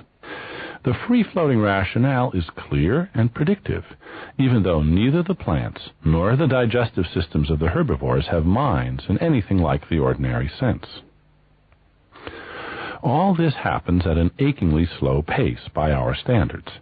It can take thousands of generations, thousands of years, for a single move in this game of hide-and-seek to be made and responded to, though in some circumstances the pace is shockingly fast. The patterns of evolutionary change emerge so slowly that they are invisible at our normal rate of information uptake. So it's easy to overlook their intentional interpretation, or to dismiss it as mere whimsy or metaphor.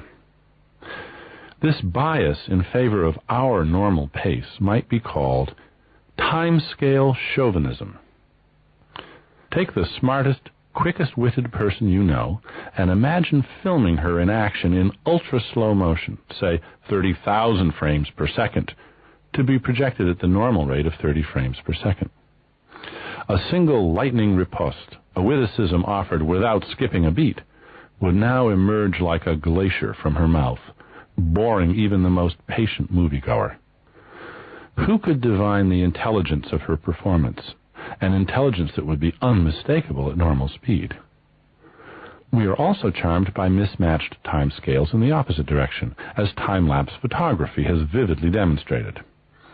To watch flowers growing, budding, and blooming in a few seconds is to be drawn almost irresistibly into the intentional stance.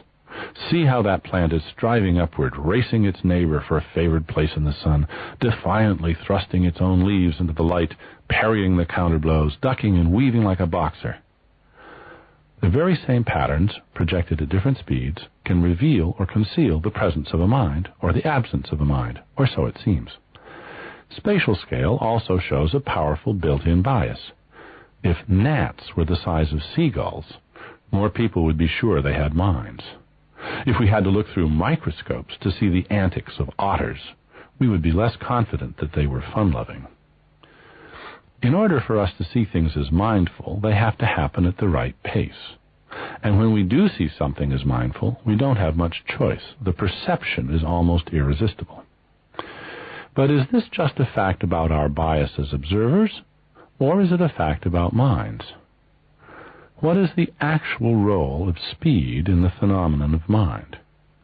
Could there be minds, as real as any minds anywhere, that conducted their activities orders of magnitude slower than our minds do? Here is a reason for thinking that there could be. If our planet were visited by Martians who thought the same sorts of thoughts we do, but thousands or millions of times faster than we do, we would seem to them to be about as stupid as trees, and they would be inclined to scoff at the hypothesis that we had minds. If they did, they would be wrong, wouldn't they? They'd be victims of their own time-scale chauvinism. So if we want to deny that there could be a radically slow-thinking mind, we will have to find some grounds other than our preference for the human thought rate. What grounds might there be? Perhaps, you may think, there is a minimum speed for a mind, rather like the minimum escape velocity required to overcome gravity and leave the planet. For this idea to have any claim on our attention, let alone allegiance, we would need a theory that says why this should be. What could it be about running a system faster and faster that eventually would break the mind barrier and create a mind where before there was none? Does the friction of the moving parts create heat, which above a certain temperature leads to the transformation of something at the chemical level? And why would that make a mind? Is it like particles in an accelerator approaching the speed of light and becoming hugely massive? Why would that make a mind? Does the rapid spinning of the brain parts somehow weave a containment vessel to prevent the escape of the accumulating mind particles until a critical mass of them coheres into a mind? Unless something along these lines can be proposed and defended, the idea that sheer speed is essential for minds is unappealing, since there is such a good reason for holding that it's the relative speed that matters. Perception, deliberation, and action all swift enough, relative to the unfolding environment, to accomplish the purposes of a mind. Producing future is no use to any intentional system if its predictions arrive too late to be acted on. Evolution will always favor the quick-witted over the slow-witted, other things being equal, and extinguish those who can't meet their deadlines well on a regular basis. But what if there were a planet on which the speed of light was a mere 100 kilometers per hour and all other physical events and processes were slowed down to keep pace? Since, in fact, the pace of events in the physical world can't be sped up or slowed down by orders of magnitude, except in philosophers' fantastic thought experiments, a relative speed requirement works as well as an absolute speed requirement.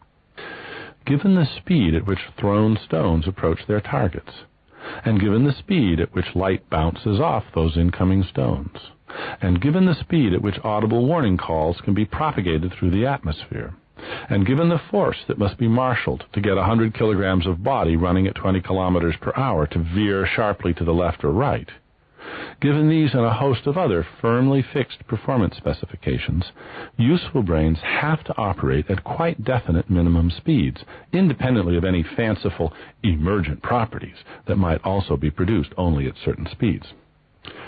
These speed of operation requirements, in turn, force brains to use media of information transmission that can sustain those speeds.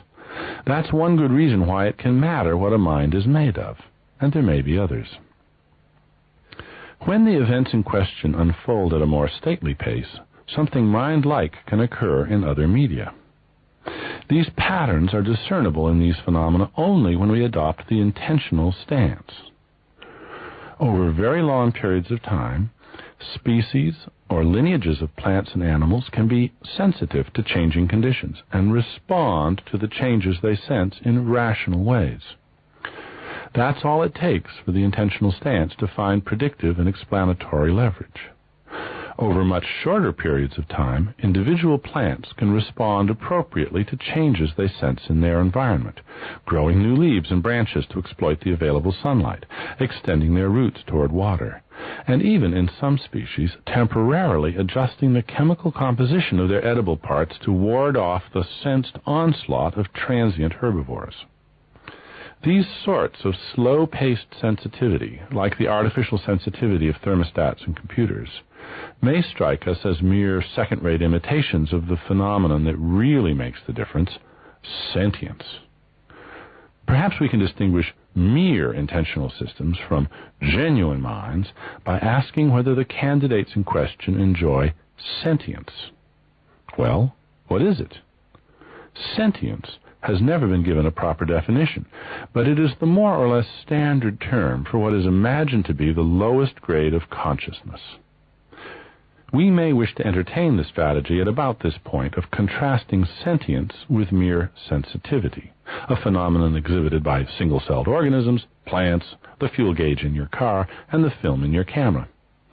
Sensitivity need not involve consciousness at all. Photographic film comes in different grades of sensitivity to light. Thermometers are made of materials that are sensitive to changes in temperature. Litmus paper is sensitive to the presence of acid. Popular opinion proclaims that plants, and maybe lower animals, jellyfish, sponges, and the like, are sensitive without being sentient, but that higher animals are sentient. Like us, they are not merely endowed with sensitive equipment of one sort or another, equipment that responds differentially and appropriately to one thing or another.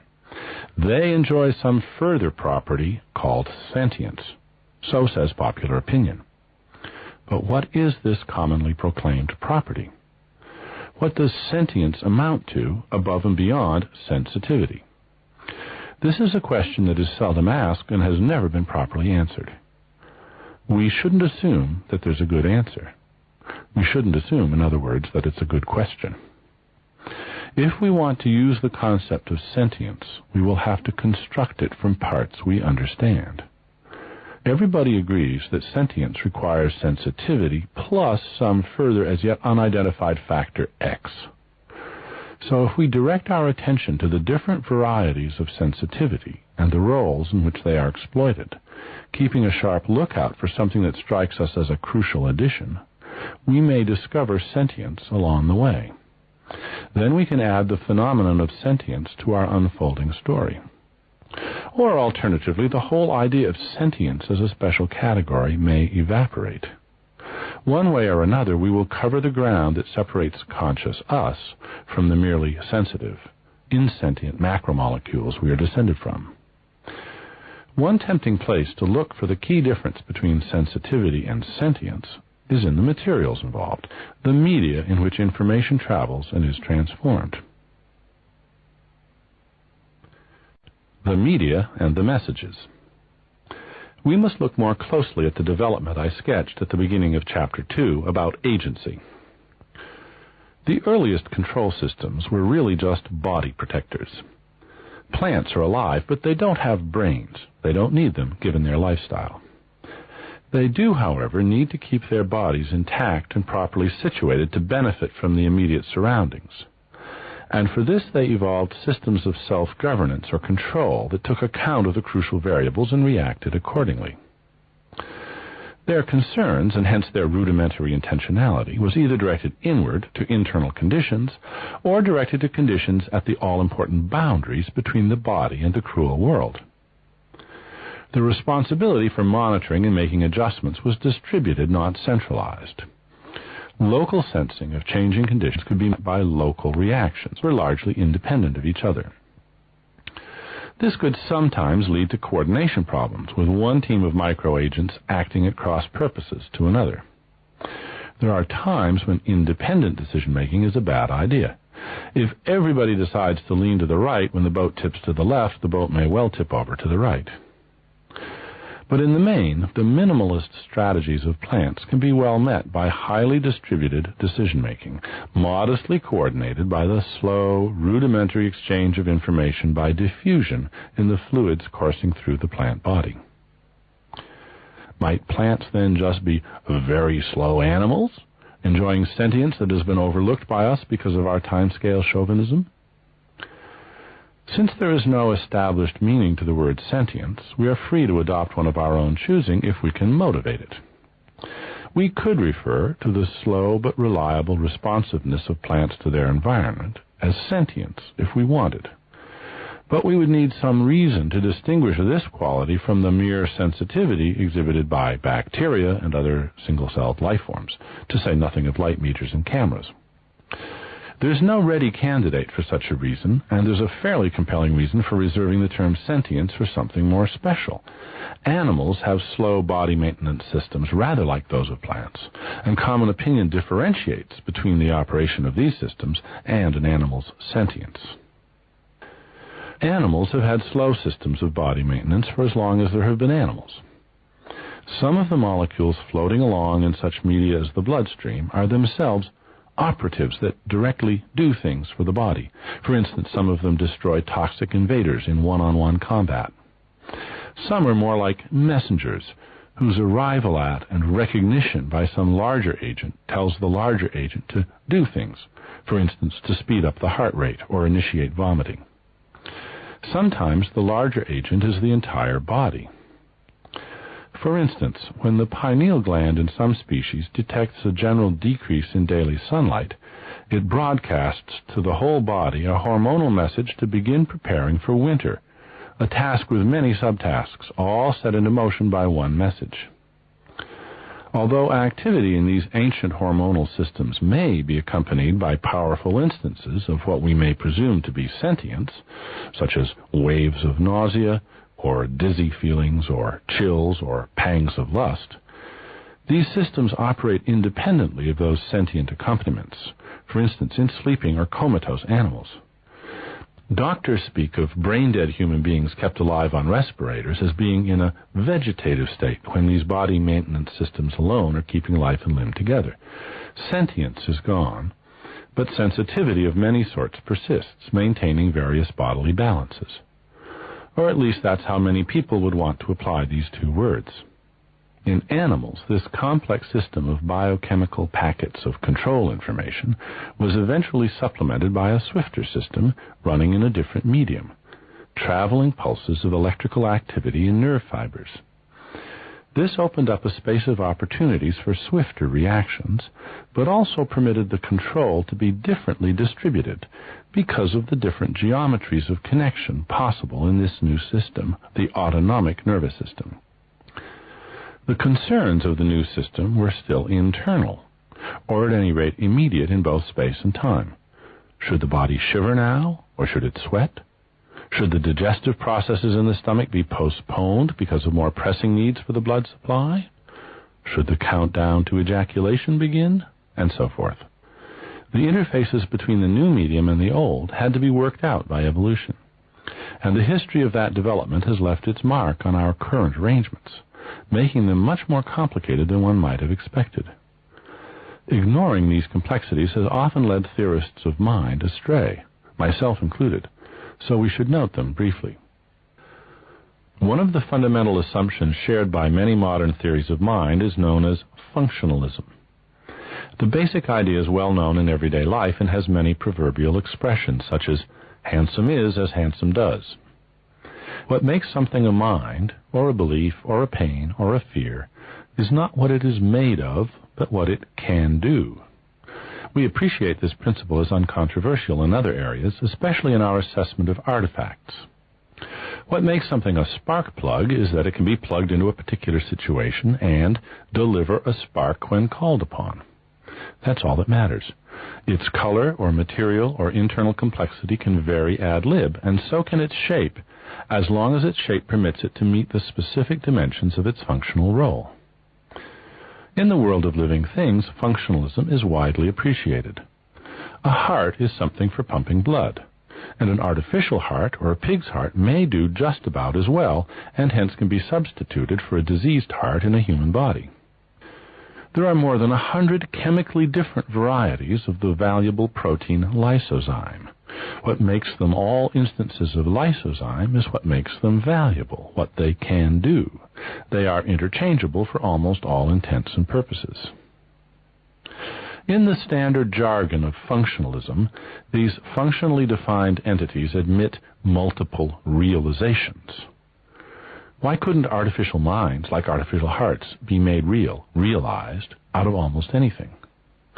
Once we figure out what minds do, what pains do, what beliefs do, and so on, we ought to be able to make minds, or mind parts, out of alternative materials that have those competences.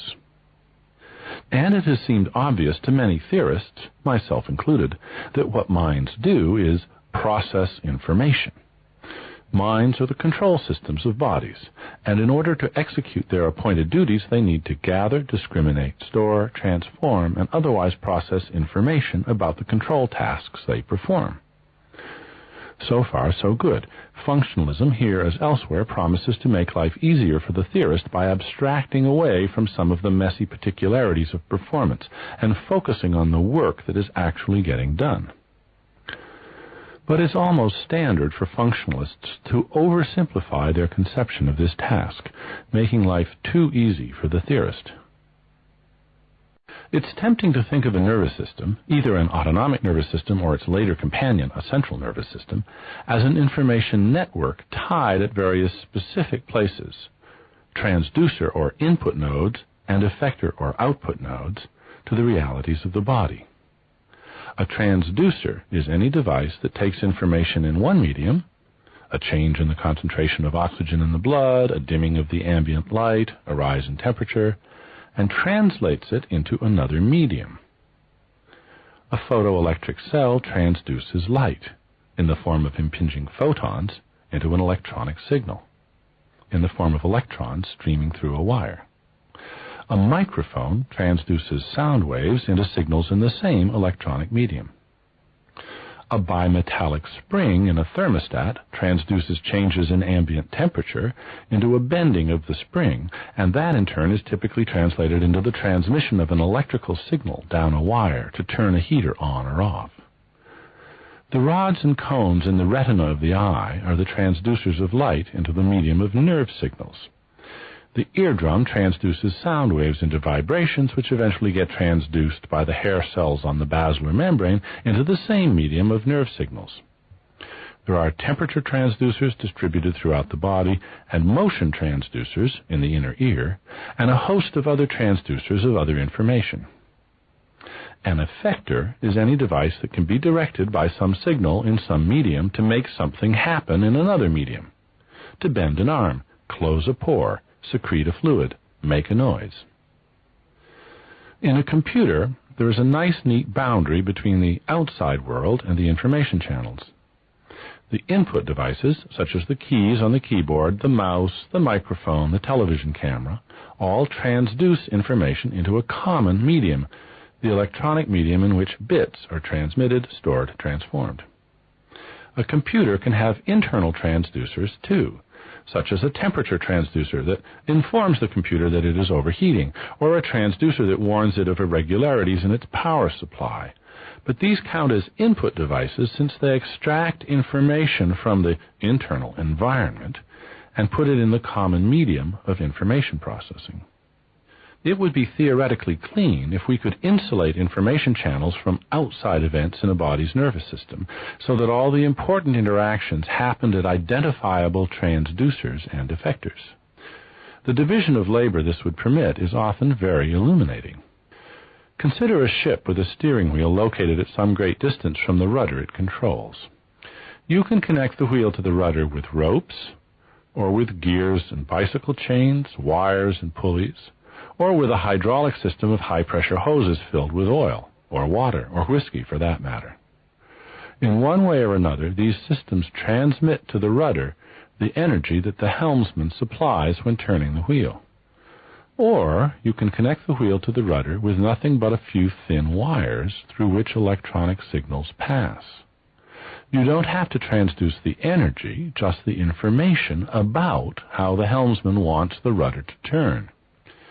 You can transduce this information from the steering wheel into signal at one end, and put the energy in locally at the other end with an effector, a motor of some kind.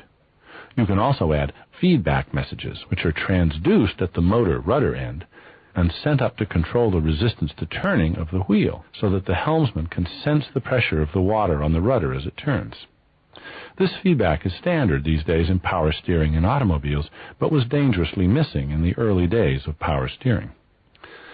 If you opt for this sort of system, a pure signaling system that transmits information and almost no energy, then it really makes no difference at all whether the signals are electrons passing through a wire, or photons passing through a glass fiber, or radio waves passing through empty space. In all these cases, what matters is that the information not be lost or distorted because of the time lags between the turning of the wheel and the turning of the rudder. This is also a key requirement in the energy transmitting systems, the systems using mechanical linkages such as chains or wires or hoses. That's why elastic bands are not as good as unstretchable cables, even though the information eventually gets there, and why incompressible oil is better than air in a hydraulic system. By the way, I've used the example of steering gear for a particular reason. The term cybernetics was coined by Norbert Wiener from the Greek word for helmsman or steerer, and the word governor comes from the same source.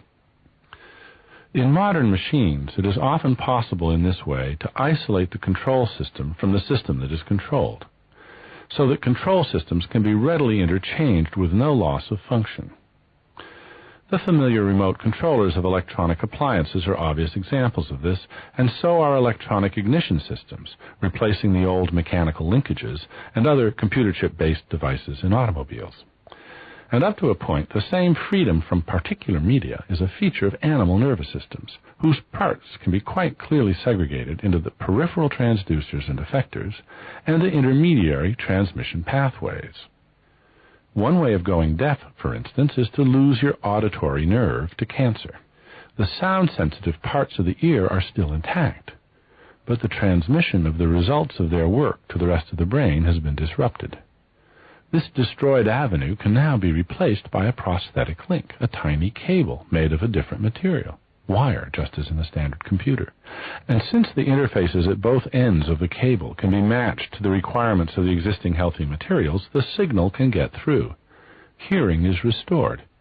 It doesn't matter at all what the medium of transmission is, just as long as the information gets through without loss or distortion.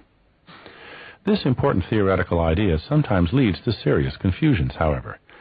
The most seductive confusion could be called the myth of double transduction.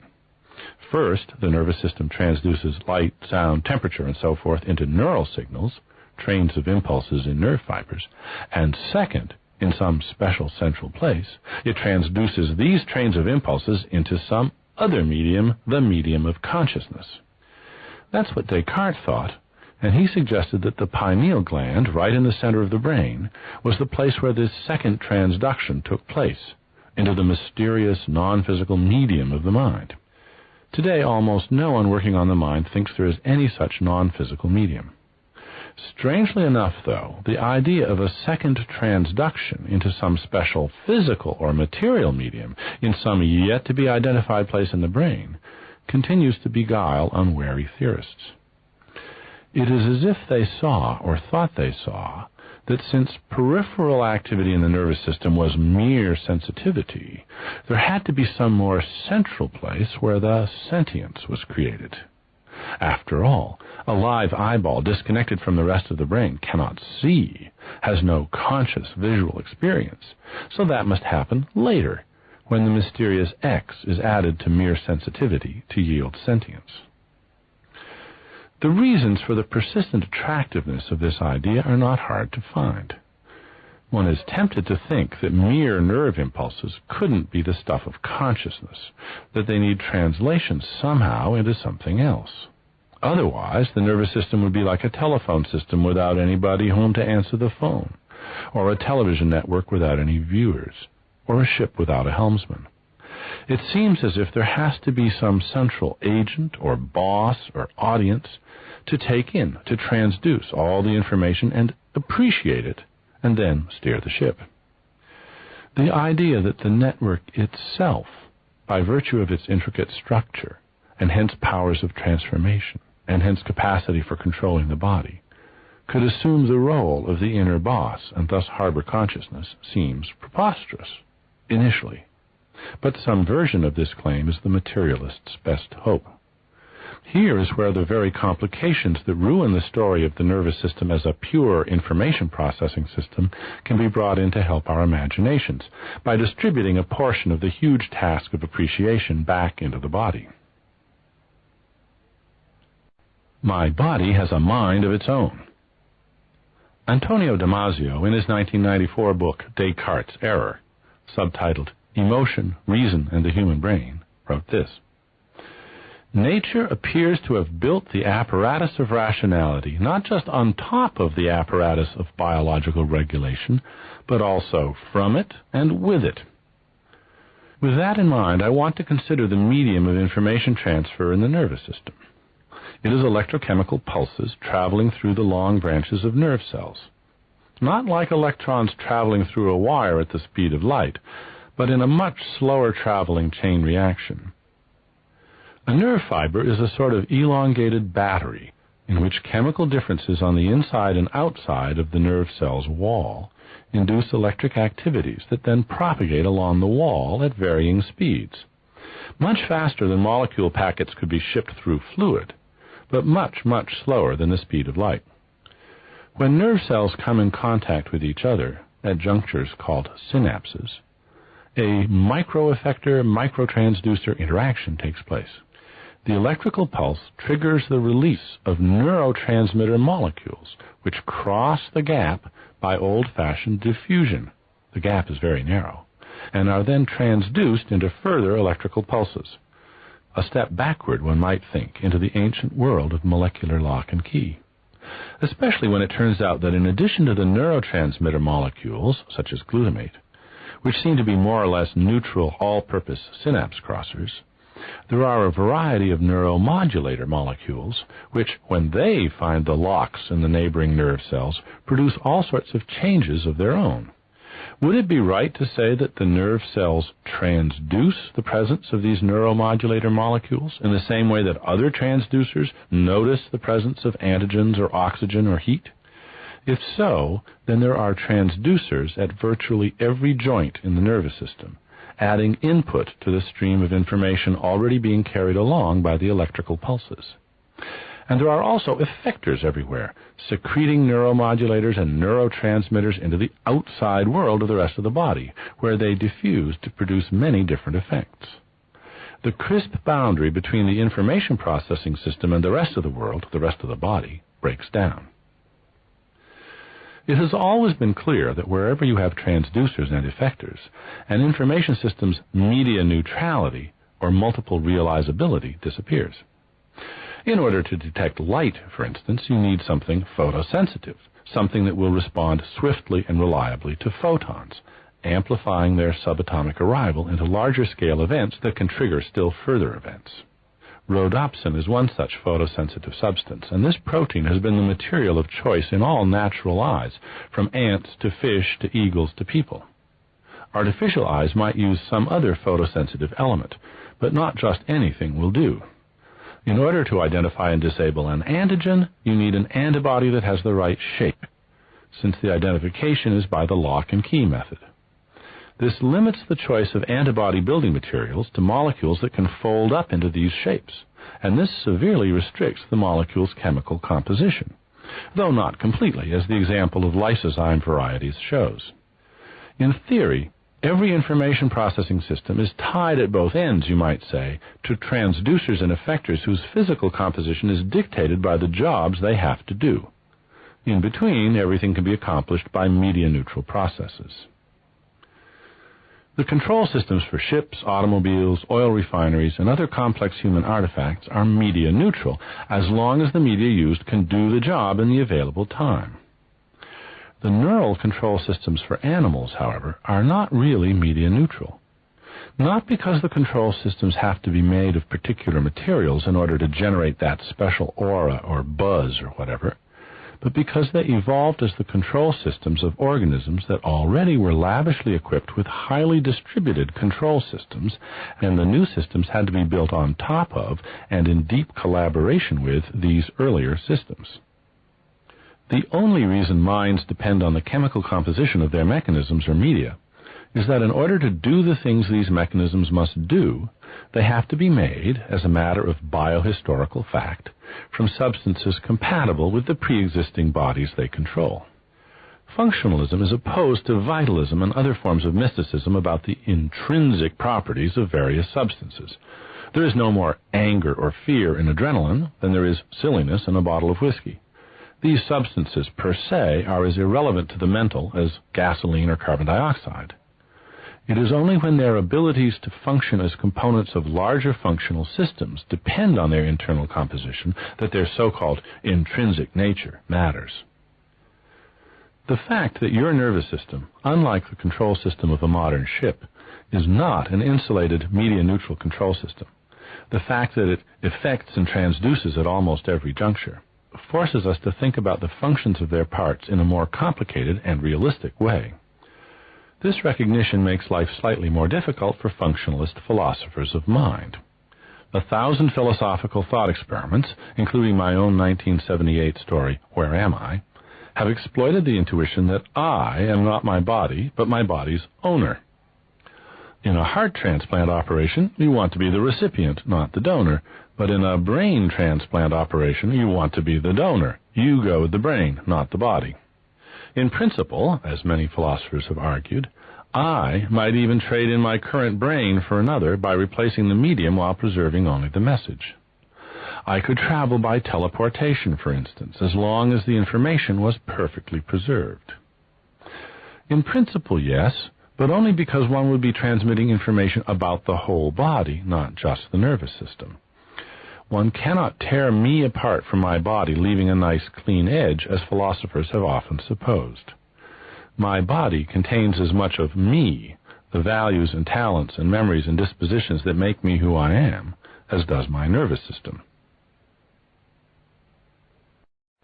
Chapter 4.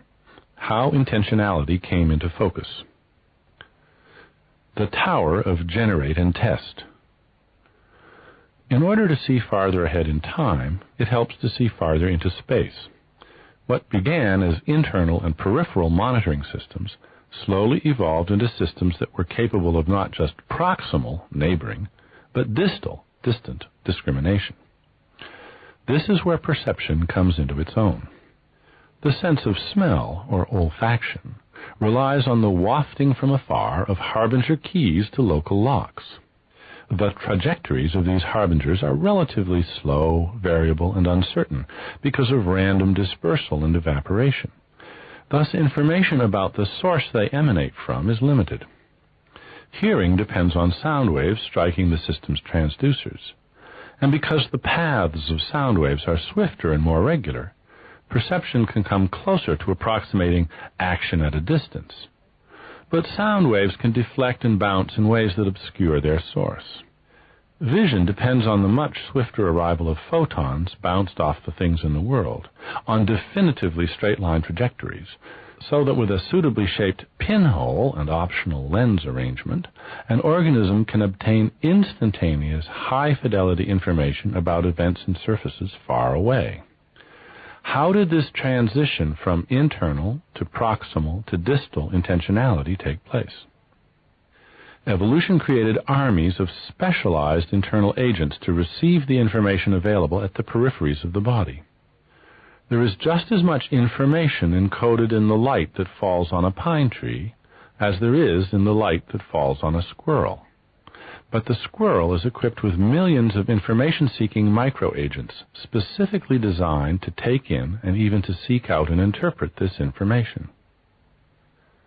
Animals are not just herbivores or carnivores.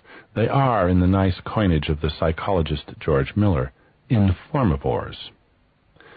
And they get their epistemic hunger from the combination in exquisite organization of the specific epistemic hungers of millions of microagents, organized into dozens or hundreds or thousands of subsystems.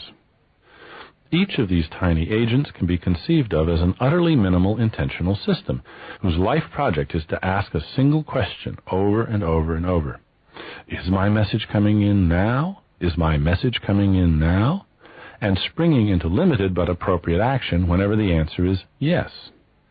Without the epistemic hunger, there is no perception, no uptake. Philosophers have often attempted to analyze perception into the given and what is then done with the given by the mind. The given is, of course, taken, but the taking of the given is not something done by one master taker located in some central headquarters of the animal's brain. The task of taking is distributed among all the individually organized takers. The takers are not just the peripheral transducers, the rods and cones on the retina of the eye, the specialized cells in the epithelium of the nose, but also all the internal functionaries fed by them, cells and groups of cells connected in networks throughout the brain. They are fed not patterns of light or pressure, the pressure of sound waves and of touch, but patterns of neuronal impulses. But aside from the change of diet, they are playing similar roles. How do all these agents get organized into larger systems capable of sustaining ever more sophisticated sorts of intentionality? By a process of evolution by natural selection, of course, but not just one process. I want to propose a framework in which we can place the various design options for brains to see where their power comes from. It is an outrageously oversimplified structure, but idealization is the price one should often be willing to pay for synoptic insight. I call it the tower of generate and test. As each new floor of the tower gets constructed, it empowers the organisms at that level to find better and better moves and find them more efficiently. In the beginning, there was Darwinian evolution of species by natural selection. A variety of candidate organisms were blindly generated by more or less arbitrary processes of recombination and mutation of genes. These organisms were field-tested, and only the best designs survived. This is the ground floor of the tower. Let us call its inhabitants Darwinian creatures. This process went through many millions of cycles, producing many wonderful designs, both plant and animal. Eventually, among its novel creations were some designs with the property of phenotypic plasticity. That is, the individual candidate organisms were not wholly designed at birth. There were elements of their design that could be adjusted by events that occurred during the field tests. Some of these candidates, we may suppose, were no better off than their cousins, the hardwired Darwinian creatures, since they had no way of favoring, selecting for an encore, the behavioral options they were equipped to try out. But others, we may suppose, were fortunate enough to have wired-in reinforcers that happened to favor smart moves. That is, actions that were better for the candidates than the available alternative actions. These individuals thus confronted the environment by generating a variety of actions, which they tried out one by one until they found one that worked. They detected that it worked only by getting a positive or negative signal from the environment, which adjusted the probability of that action's being reproduced on another occasion. Any creatures wired up wrong, with positive and negative reinforcement reversed, would be doomed, of course. Only those fortunate enough to be born with appropriate reinforcers would have an advantage. We may call this subset of Darwinian creatures Skinnerian creatures, since, as the behaviorist psychologist B.F. Skinner was fond of pointing out, such operant conditioning is not just analogous to Darwinian natural selection, it is an extension of it. In his 1953 book, Science and Human Behavior, Skinner wrote, "Where inherited behavior leaves off, the inherited modifiability of the process of conditioning takes over." Skinnerian conditioning is a good thing, as long as you're not killed by one of your early errors. A better system involves pre-selection among all the possible behaviors or actions, so that the truly stupid moves are weeded out before they're hazarded in real life. We human beings are creatures capable of this particular refinement, but we are not alone. We may call the beneficiaries of this third floor in the tower Popperian creatures, since, as the philosopher Sir Karl Popper once elegantly put it, this design enhancement permits our hypotheses to die in our stead. Unlike the merely Skinnerian creatures, many of whom survive only because they make lucky first moves, Popperian creatures survive because they're smart enough to make better-than-chance first moves. Of course, they're just lucky to be smart, but that's better than being just lucky. How is this pre-selection in Popperian agents to be done? There must be a filter, and any such filter must amount to a sort of inner environment in which tryouts can be safely executed, an inner something or other structured in such a way that the surrogate actions it favors are more often than not the very actions the real world would also bless if they were actually performed. In short, the inner environment, whatever it is, must contain lots of information about the outer environment and its regularities. Nothing else, except magic, could provide pre-selection worth having. One could always flip a coin or consult an oracle, but this is no improvement over blind trial and error unless the coin or oracle is systematically biased by someone or something that has true information about the world. The beauty of Popper's idea is exemplified in the recent development of realistic flight simulators used for training airplane pilots. In a simulated world, pilots can learn which moves to execute in which crises without ever risking their lives or expensive airplanes. As examples of the Popperian trick, however, flight simulators are in one regard misleading. They reproduce the real world too literally. We must be very careful not to think of the inner environment of a Popperian creature as simply a replica of the outer world, with all the physical contingencies of that world reproduced. In such a miraculous toy world, the little hot stove in your head would be hot enough to actually burn the little finger in your head that you placed on it. Nothing of the sort needs to be supposed. The information about the effect of putting a finger on the stove has to be in there, and it has to be in there in a form that can produce its premonitory effect when called upon in an internal trial. But this effect can be achieved without constructing a replica world. After all, it would be equally Popperian to educate pilots just by having them read a book that explained to them all the contingencies they might encounter when they eventually climbed into the cockpit. It might not be as powerful a method of learning, but it would be hugely better than trial and error in the sky.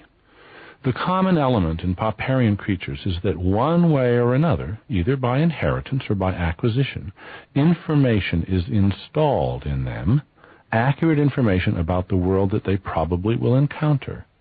And this information is in such a form that it can achieve the pre-selective effects that are its raison d'etre. One of the ways Popperian creatures achieve useful filtering is by putting candidate behavioral options before the bodily tribunal and exploiting the wisdom, however out of date or short-sighted, accumulated in those tissues. If the body rebels, for example, in such typical reactions as nausea, vertigo, or fear and trembling, this is a semi-reliable sign, better than a coin flip, that the contemplated act might not be a good idea.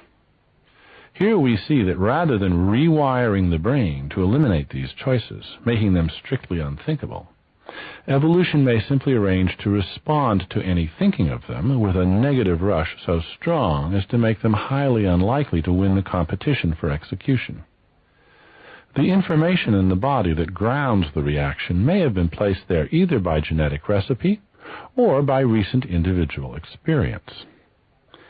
When a human infant first learns to crawl, it has an innate aversion to venturing out onto a pane of supportive glass through which it can see a visual cliff. Even though its mother beckons it from a few feet away, cajoling and encouraging, the infant hangs back fearfully, despite never having suffered a fall in its life. The experience of its ancestors is making it err on the side of safety. When a rat has eaten a new kind of food and has then been injected with a drug that causes it to vomit, it will subsequently show a strong aversion to food that smells like the food it ate just before vomiting. Here the information leading it to err on the side of safety was obtained from its own experience. Neither filter is perfect. After all, the pane of glass is actually safe, and the rat's new food is actually non-toxic, but better safe than sorry. Clever experiments by psychologists and ethologists suggest other ways in which animals can try actions out in their heads and thereby reap a Popperian benefit. In the 1930s and 1940s, behaviorists demonstrated to themselves time and again that their experimental animals were capable of latent learning about the world, learning that was not specifically rewarded by any detectable reinforcement. Their exercise in self-refutation is itself a prime example of another Popperian theme, that science makes progress only when it poses refutable hypotheses. If left to explore a maze in which no food or other reward was present, rats would simply learn their way around in the normal course of things. Then, if something they valued was introduced into the maze, the rats that had learned their way around on earlier forays were much better at finding it, not surprisingly, than the rats in the control group, which were seeing the maze for the first time. This may seem a paltry discovery. Wasn't it always obvious that rats were smart enough to learn their way around? Yes and no. It may have seemed obvious, but this is just the sort of testing against the background of the null hypothesis, that must be conducted if we're going to be sure just how intelligent, how mindful various species are. Other experiments with animals demonstrate surprisingly stupid streaks, almost unbelievable gaps in the animal's knowledge of their own environments. The behaviorists tried valiantly to accommodate latent learning into their conditioning models. One of their most telling stopgaps was to postulate a curiosity drive, which was satisfied, or reduced, as they said, by exploration. There was reinforcement going on, after all, in those non-reinforcing environments. Every environment, marvelous to say, is full of reinforcing stimuli simply by being an environment in which there is something to learn. As an attempt to save orthodox behaviorism, this move was manifestly vacuous, but that does not make it a hopeless idea in other contexts. It acknowledges the fact that curiosity, epistemic hunger, must drive any powerful learning system. We human beings are conditionable by behavioristic training, so we are Skinnerian creatures. But we are not just Skinnerian creatures. We also enjoy the benefits of much genetically inherited hard wiring, so we are Darwinian creatures as well. But we are more than that. We are Popperian creatures. Which other animals are Popperian creatures, and which are merely Skinnerian? Pigeons were Skinner's favorite experimental animals, and he and his followers developed the technology of operant conditioning to a very sophisticated level, getting pigeons to exhibit remarkably bizarre and sophisticated learned behaviors. Notoriously, the Skinnerians never succeeded in proving that pigeons were not Popperian creatures, and research on a host of different species, from octopuses to fish to mammals, strongly suggests that if there are any purely Skinnerian creatures capable only of blind trial-and-error learning, they are to be found among the simple invertebrates. The huge sea slug or sea hare, Aplysia californica, has more or less replaced the pigeon as the focus of attention among those who study the mechanism of simple conditioning. We do not differ from all other species in being Popperian creatures, then. Far from it. Mammals and birds, reptiles, amphibians, fish, and even many invertebrates exhibit the capacity to use general information they obtain from their environments to pre-sort their behavioral options before striking out. How does the new information about the outer environment get incorporated into their brains? By perception, obviously. The environment contains an embarrassment of riches, much more information than even a cognitive angel could use. Perceptual mechanisms designed to ignore most of the flux of stimuli concentrate on the most useful, most reliable information. And how does the information gathered manage to exert its selective effect when the options are considered, helping the animal design ever more effective interactions with its world? There are no doubt a variety of different mechanisms and methods, but among them are those that use the body as a sounding board. The search for sentience. We have been gradually adding elements to our recipe for a mind. Do we have the ingredients for sentience yet? Certainly the normal behavior of many of the animals we've been describing passes our intuitive tests for sentience with flying colors. Watching a puppy or a baby tremble with fear at the edge of an apparent precipice, or a rat grimacing in apparent disgust at the odor of supposedly toxic food, we have difficulty even entertaining the hypothesis that we are not witnessing a sentient being. But we have also uncovered substantial grounds for caution.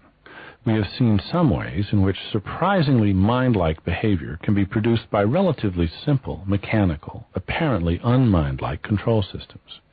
The potency of our instinctual responses to sheer speed and lifelikeness of motion, for instance, should alert us to the genuine, not merely philosophical, possibility that we can be fooled into attributing more subtlety, more understanding to an entity than the circumstances warrant. Recognizing that observable behavior can enchant us, we can appreciate the need to ask further questions about what lies behind that behavior. Consider pain. In 1986, the British government amended its laws protecting animals in experiments, adding the octopus to the privileged circle of animals that may not be operated upon without anesthesia. An octopus is a mollusk, physiologically more like an oyster than a trout, let alone a mammal. But the behavior of the octopus and the other cephalopods, squid, cuttlefish, is so strikingly intelligent and, apparently, sentient, that the scientific authorities decided to let behavioral similarity override internal difference. Cephalopods, but not other mollusks, are officially presumed to be capable of feeling pain, just in case they are. Rhesus monkeys, in contrast, are physiologically and evolutionarily very close to us, so we tend to assume that they are capable of suffering the way we do. But they exhibit astonishingly different behavior on occasion. The primatologist Mark Hauser has told me in conversation that during mating season the male monkeys fight ferociously, and it is not uncommon to see one male pin another down and then bite and rip out one of its testicles. The injured male does not shriek or make a facial expression, but simply licks the wound and walks away. A day or two later, the wounded animal may be observed mating. It is hard to believe that this animal was experiencing anything like the agonies of a human being similarly afflicted. The mind reels to think of it, in spite of our biological kinship. So we can no longer hope that the physiological and behavioral evidence will happily converge to give us unequivocal answers, since we already know cases in which these two sorts of compelling, if inconclusive, evidence pull in opposite directions. How, then, can we think about this issue? A key function of pain is negative reinforcement, the punishment that diminishes the likelihood of a repeat performance. And any Skinnerian creature can be trained by negative reinforcement of one sort or another. Is all such negative reinforcement pain? Experienced pain? Could there be unconscious or unexperienced pain? There are simple mechanisms of negative reinforcement that provide the behavior shaping or pruning power of pain with apparently no further mind-like effects, so it would be a mistake to invoke sentience wherever we find Skinnerian conditioning. Another function of pain is to disrupt normal patterns of bodily activity that might exacerbate an injury. Pain causes an animal to protect an injured limb until it can mend, for instance. And this is normally accomplished by a flood of neurochemicals in a self-sustaining loop of interaction with the nervous system. Does the presence of those substances then guarantee the occurrence of pain? No, for in themselves they are just keys floating around in search of their locks. If the cycle of interaction is interrupted, there's no reason at all to suppose that pain persists. Are these particular substances even necessary for pain? Might there be creatures with a different system of locks and keys? The answers may depend more on historical processes of evolution on this planet than on any intrinsic properties of the substances. The example of the octopus shows that we should look to see what variations in chemical implementation are to be found, with what differences in function, but without expecting these facts in themselves to settle our questions about sentience. What then about the other features of this cycle of interaction? How rudimentary might a pain system be and still count as sentience? What would be relevant and why? Consider, for instance, a toad with a broken leg. Is this a sentient being experiencing pain? It is a living being whose normal life has been disrupted by damage to one of its parts, preventing it from engaging in the behaviors that are its way of earning a living. It is, moreover, in a state with powerful negative reinforcement potential. It can readily be conditioned to avoid such states of its nervous system. This state is maintained by a cycle of interaction that somewhat disrupts its normal dispositions to leap, though in an emergency it will leap anyway. It is tempting to see all this as amounting to pain, but it is also tempting to endow the toad with a soliloquy in which it dreads the prospect of such an emergency, yearns for relief, deplores its relative vulnerability, bitterly regrets the foolish actions that led it to this crisis, and so forth. And these further accompaniments are not in any way licensed by anything we know about toads. On the contrary, the more we learn about toads, the more confident we are becoming that their nervous systems are designed to carry them through life without any such expensive reflective capacities. So what? What does sentience have to do with such fancy intellectual talents? A good question, but that means we must try to answer it and not just use it as a rhetorical question to deflect inquiry. Here is a circumstance in which how we ask the questions can make a huge difference, for it is possible to bamboozle ourselves into creating a phantom problem at this point. How? By losing track of where we stand in a process of addition and subtraction. At the outset, we are searching for X, the special ingredient that distinguishes mere sensitivity from true sentience. And we work on the project from two directions. Working up from simple cases, adding rudimentary versions of each separate feature, we tend to be unimpressed. Though each of these powers is arguably an essential component of sentience, there is surely more to sentience than that. A mere robot could well exhibit that without any sentience at all. Working down from our own richly detailed and richly appreciated experience, we recognize that other creatures manifestly lack some of the particularly human features of our experience, so we subtract them as inessential. We don't want to be unfair to our animal cousins. So while we recognize that much of what we think of when we think of the awfulness of pain and why it matters morally whether someone is in pain, involves imagining just these anthropomorphic accompaniments, we generously decide that they are just accompaniments, not essential to the brute phenomenon of sentience and its morally most significant instance, pain. What we may tend to overlook as these two ships pass in the night is the possibility that we are subtracting on the one path the very thing we are seeking on the other. If that's what we're doing, our conviction that we have yet to come across X, the missing link of sentience, would be a self-induced illusion. I don't say that we are making an error of this sort, but just that we might well be doing so. That's enough for the moment, since it shifts the burden of proof. Here, then, is a conservative hypothesis about the problem of sentience. There is no such extra phenomenon. Sentience comes in every imaginable grade or intensity, from the simplest and most robotic to the most exquisitely sensitive, hyperreactive human. As we saw in Chapter 1, we do indeed have to draw lines across this multi-stranded continuum of cases, because having moral policies requires it. But the prospect that we will discover a threshold, a morally significant step in what is otherwise a ramp, is not only extremely unlikely, but morally unappealing as well. Consider the toad once again in this regard. On which side of the line does the toad fall? If toads are too obvious a case for you, one way or the other, choose whatever creature seems to occupy the gray area of your own uncertainty. Choose an ant, or a jellyfish, or a pigeon, or a rat. Now suppose that science confirms that there is minimal genuine sentience in the toad, that a toad's pain is real experienced pain, for instance. The toad now qualifies for the special treatment reserved for the sentient. Now suppose instead that the toad turns out not to have X once we have determined what X is. In this case, the toad's status falls to mere automaton, something that we may interfere with in any imaginable way with no moral compunction whatever. Given what we already know about toads, does it seem plausible that there could be some heretofore unimagined feature, the discovery of which could justify this enormous difference in our attitude?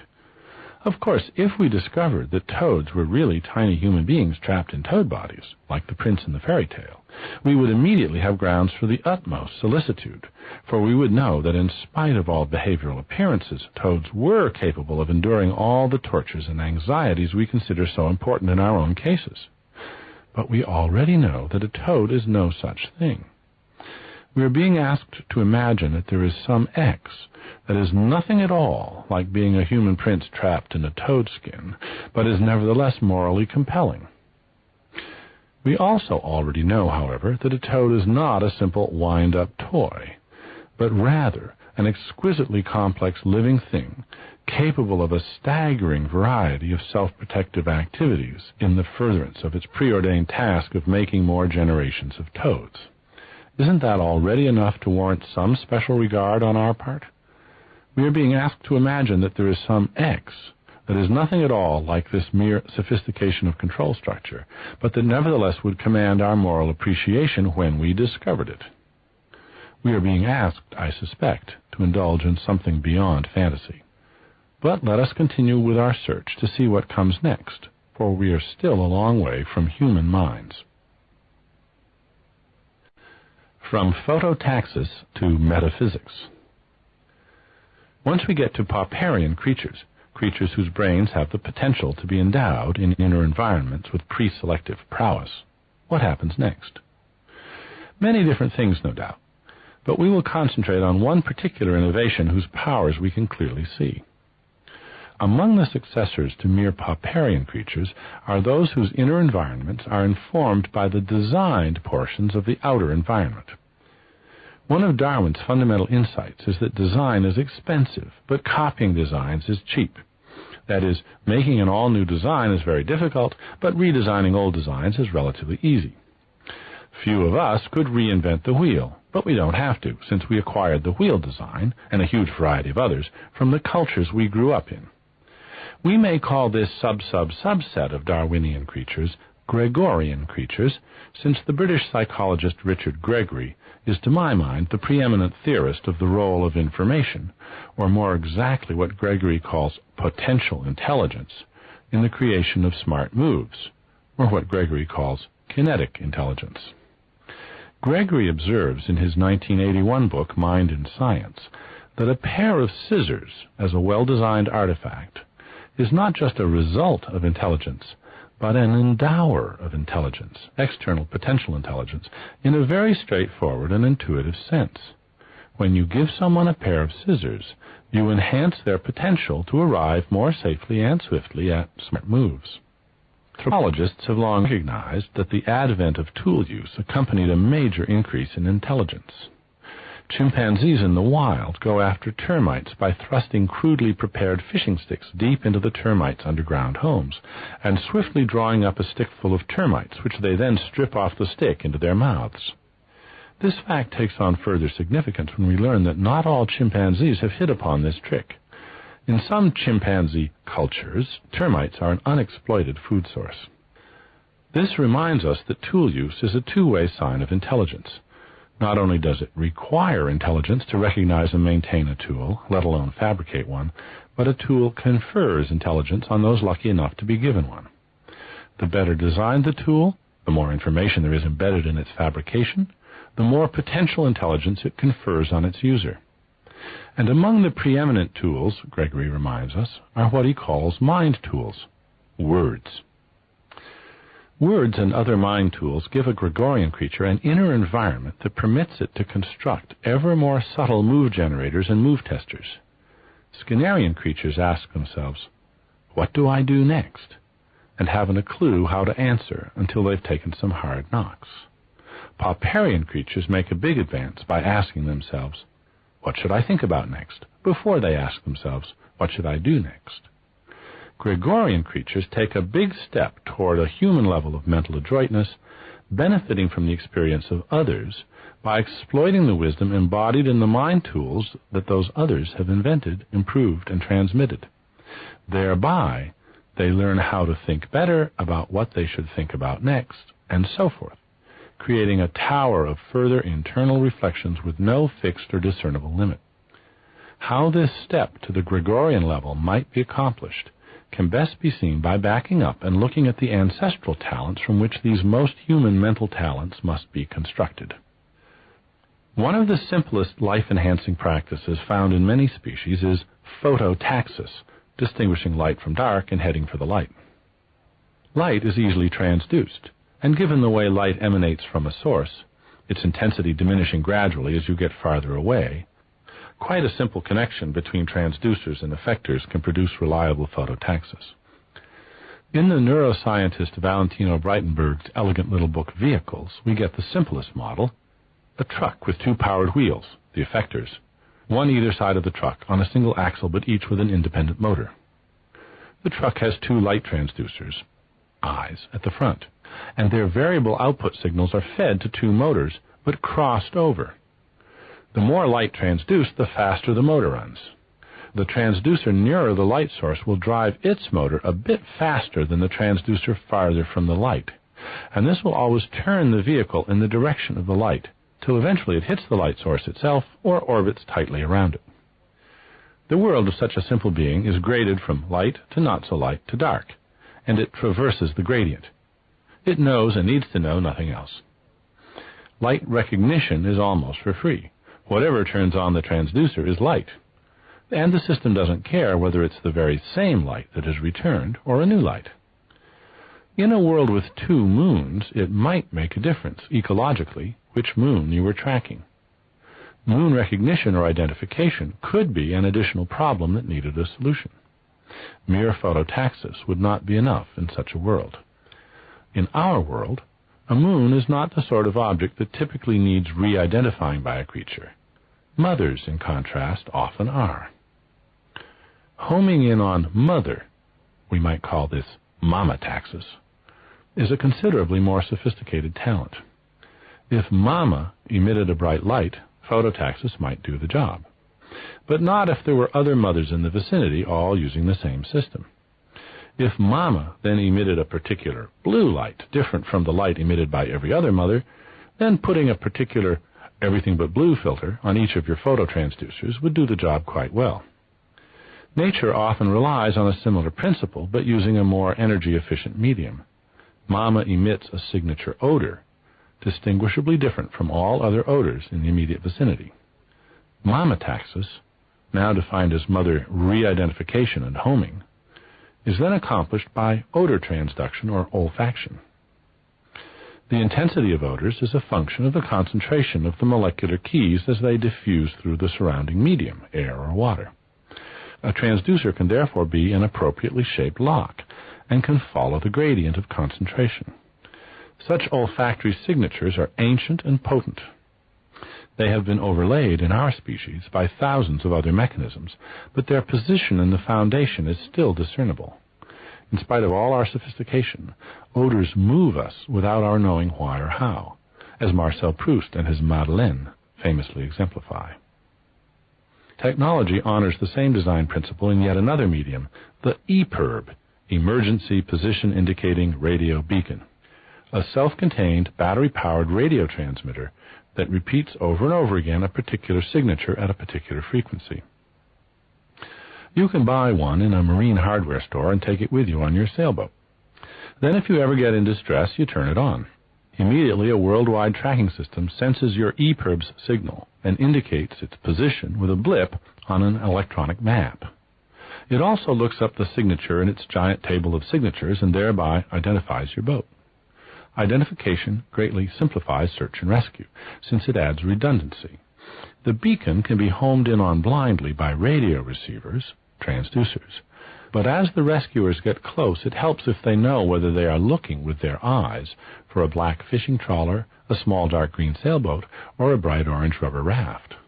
Other sensory systems can be brought in to make the final approach swifter and less vulnerable to interruption, should the EPIRB's battery run down, for instance. In animals, odor tracking is not the only medium of mama-taxis. Visual and auditory signals are also relied on, as the ethologist Konrad Lorenz has notably demonstrated in his pioneering studies of imprinting in young geese and ducks. Chicks that are not imprinted shortly after birth with a proper mama signature will fix on the first large moving thing they see and thereafter treat it as mama. Beacons, and their complement of beacon sensors, are good design solutions whenever one agent needs to track, recognize, re-identify a particular entity for a long time. You just install the beacon in the target in advance and then let it roam. But there are costs as usual.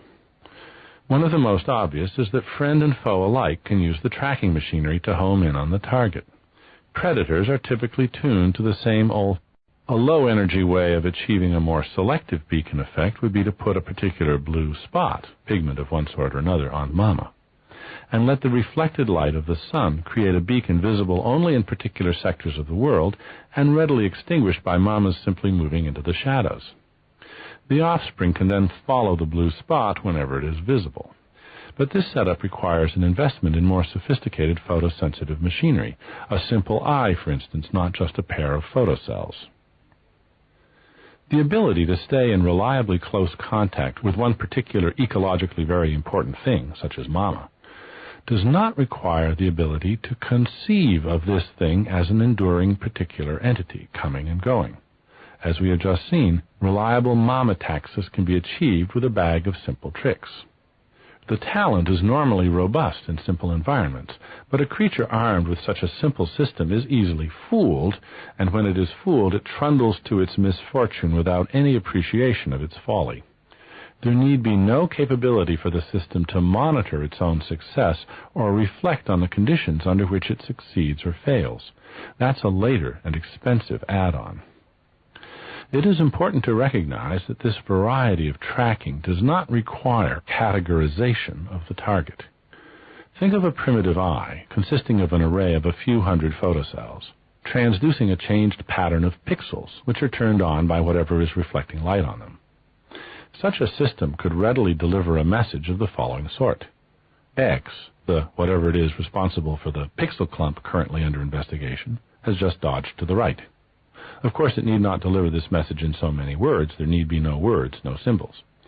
The only identification such a system engages in is the degenerate or minimal sort of moment-to-moment re-identification of the something or other being tracked. Even here, there is tolerance for change and substitution. A gradually changing clump of pixels moving against a more or less static background can change its shape and internal character radically and still be trackable, as long as it doesn't change too fast. What happens when X temporarily goes behind a tree? The simple-minded solution is to keep the most recent version of the search image intact and then just scan around at random, hoping to lock back onto this temporary beacon once again when it emerges, if it ever does. You can improve the odds by aiming your search image at the likeliest spot for the reappearance, and you can get a better-than-a-coin flip idea of the likeliest spot just by sampling the old trajectory of the beacon and plotting its future continuation in a straight line.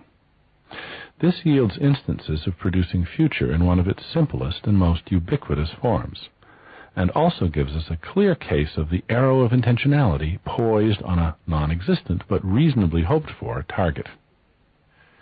This ability to keep in touch with another object, literally touching and manipulating it if possible, is the prerequisite for high-quality perception. Visual recognition of a particular person or object, for instance, is almost impossible if the image of the object is not kept centered on the high-resolution fovea of the eye for an appreciable length of time. It takes time for all the epistemically hungry microagents to do their feeding and get organized. So the ability to maintain such a focus of information about a particular thing, whatever it is I'm visually tracking right now, is a precondition for developing an identifying description of the thing. The way to maximize the likelihood of maintaining or restoring contact with an entity being tracked is to rely on multiple independent systems, each fallible but with overlapping domains of competence. Where one system lets down the side, the others take over, and the result tends to be smooth and continuous tracking composed of intermittently functioning elements. So far, I've been asking you to consider relatively simple tasks and systems so that you will appreciate how much cleverness can be built into an intentional system without its having any need for an inner life of reflection or consciousness. Now that we have built the base, we can move on to tackle more complex operations. We can begin to think about thinking. Chapter 5. The Creation of Thinking. Making Things to Think With. Bo Dalbom and Lars-Erik Jalmert, in their forthcoming book, Computer Future, observe that just as you cannot do very much carpentry with your bare hands, there is not much thinking you can do with your bare brain. Every agent faces the task of making the best use of its environment. The environment contains a variety of goods and toxins, mixed in with a confusing host of more indirect clues, harbingers and distractors, stepping stones and pitfalls. These resources often amount to an embarrassment of riches in competition for the agent's attention. The agent's task of resource management and refinement is thus one in which time is a crucial dimension. Time spent in the futile pursuit of prey, or bracing oneself to withstand illusory threats, is time wasted, and time is precious. As we discussed in the last chapter, Gregorian creatures take in from the environment various designed entities and use them to improve the efficiency and accuracy of their hypothesis testing and decision-making. But there is something we haven't yet tackled. How much room is there in the brain for these artifacts, and how do they get installed? Is the brain of a Gregorian creature so much more capacious than the brains of other creatures? Our brains are modestly larger than the brains of our nearest relatives, although not larger than the brains of some dolphins and whales. But this is almost certainly not the source of our greater intelligence. The primary source, I want to suggest, is our habit of offloading as much as possible of our cognitive tasks into the environment itself, extruding our minds, that is, our mental projects and activities, into the surrounding world, where a host of peripheral devices we construct can store, process, and re-represent our meanings, streamlining, enhancing, and protecting the processes of transformation that are our thinking. This widespread practice of offloading releases us from the limitations of our animal brains. An agent faces its environment with its current existing repertoire of skills, perceptual and behavioral. If the environment is too complicated for these skills to cope, the agent is in trouble unless it can develop new skills or simplify its environment, or both. Most species rely on natural landmarks to find their way around, and some species have developed the trick of adding landmarks to the world for their subsequent use. Ants, for instance, lay down pheromone trails, odor trails, leading from nest to food and back. And the individuals in many territorial species mark the boundaries of their territories with idiosyncratic aromatic compounds in their urine. Posting your land in this way warns off trespassers, but it also provides a handy device you can use yourself. It saves you from needing some other way to remember the boundary of that part of the environment in which you have invested significant efforts of resource refinement or even cultivation. As you approach the boundary, you can smell it. You let the outside world store some easily transduced information about where the important joints in nature are, so that you can save your limited brain for other things. This is good stewardship. Putting deliberate marks on the environment to use in distinguishing what are for you its most important features is an excellent way of reducing the cognitive load on your perception and memory. It's a variation on and enhancement of evolution's good tactic of installing beacons where most needed. For us human beings, the benefits of labeling things in our environments are so obvious that we tend to overlook the rationale of labeling and the conditions under which it works. Why does anyone ever label anything, and what does it take to label something? Suppose you were searching through thousands of boxes of shoes looking for a house key that you thought was hidden in one of them. Unless you're an idiot or so frantic in your quest that you cannot pause to consider the wisest course, you will devise some handy scheme for getting the environment to assist you with your problem. You want, in particular, to avoid wasting time by looking more than once in each box. One way would be to move the boxes one at a time from one stack, the unexamined stack, to another, examined stack.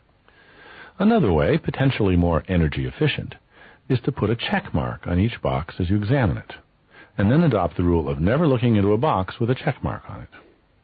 A check mark makes the world simpler by giving you a simple perceptual task in place of a more difficult, perhaps impossible, memory and recognition task. Notice that if the boxes are all lined up in a row and you don't have to worry about unnoticed reorderings of the queue, you don't need to put check marks on them. You can just work your way from left to right, using the simple distinguisher that nature has already provided you with, the left-right distinction. Now let's concentrate on the check mark itself. Will anything do as a check mark? Clearly not. I'll put a faint smudge somewhere on each box as I examine it. I'll bump the corner of each box as I examine it. Not good choices, since the likelihood is too high that something else may already have inadvertently put such a mark on a box. You need something distinctive, something that you can be confident is the result of your labeling act, and not some extraneously produced blemish.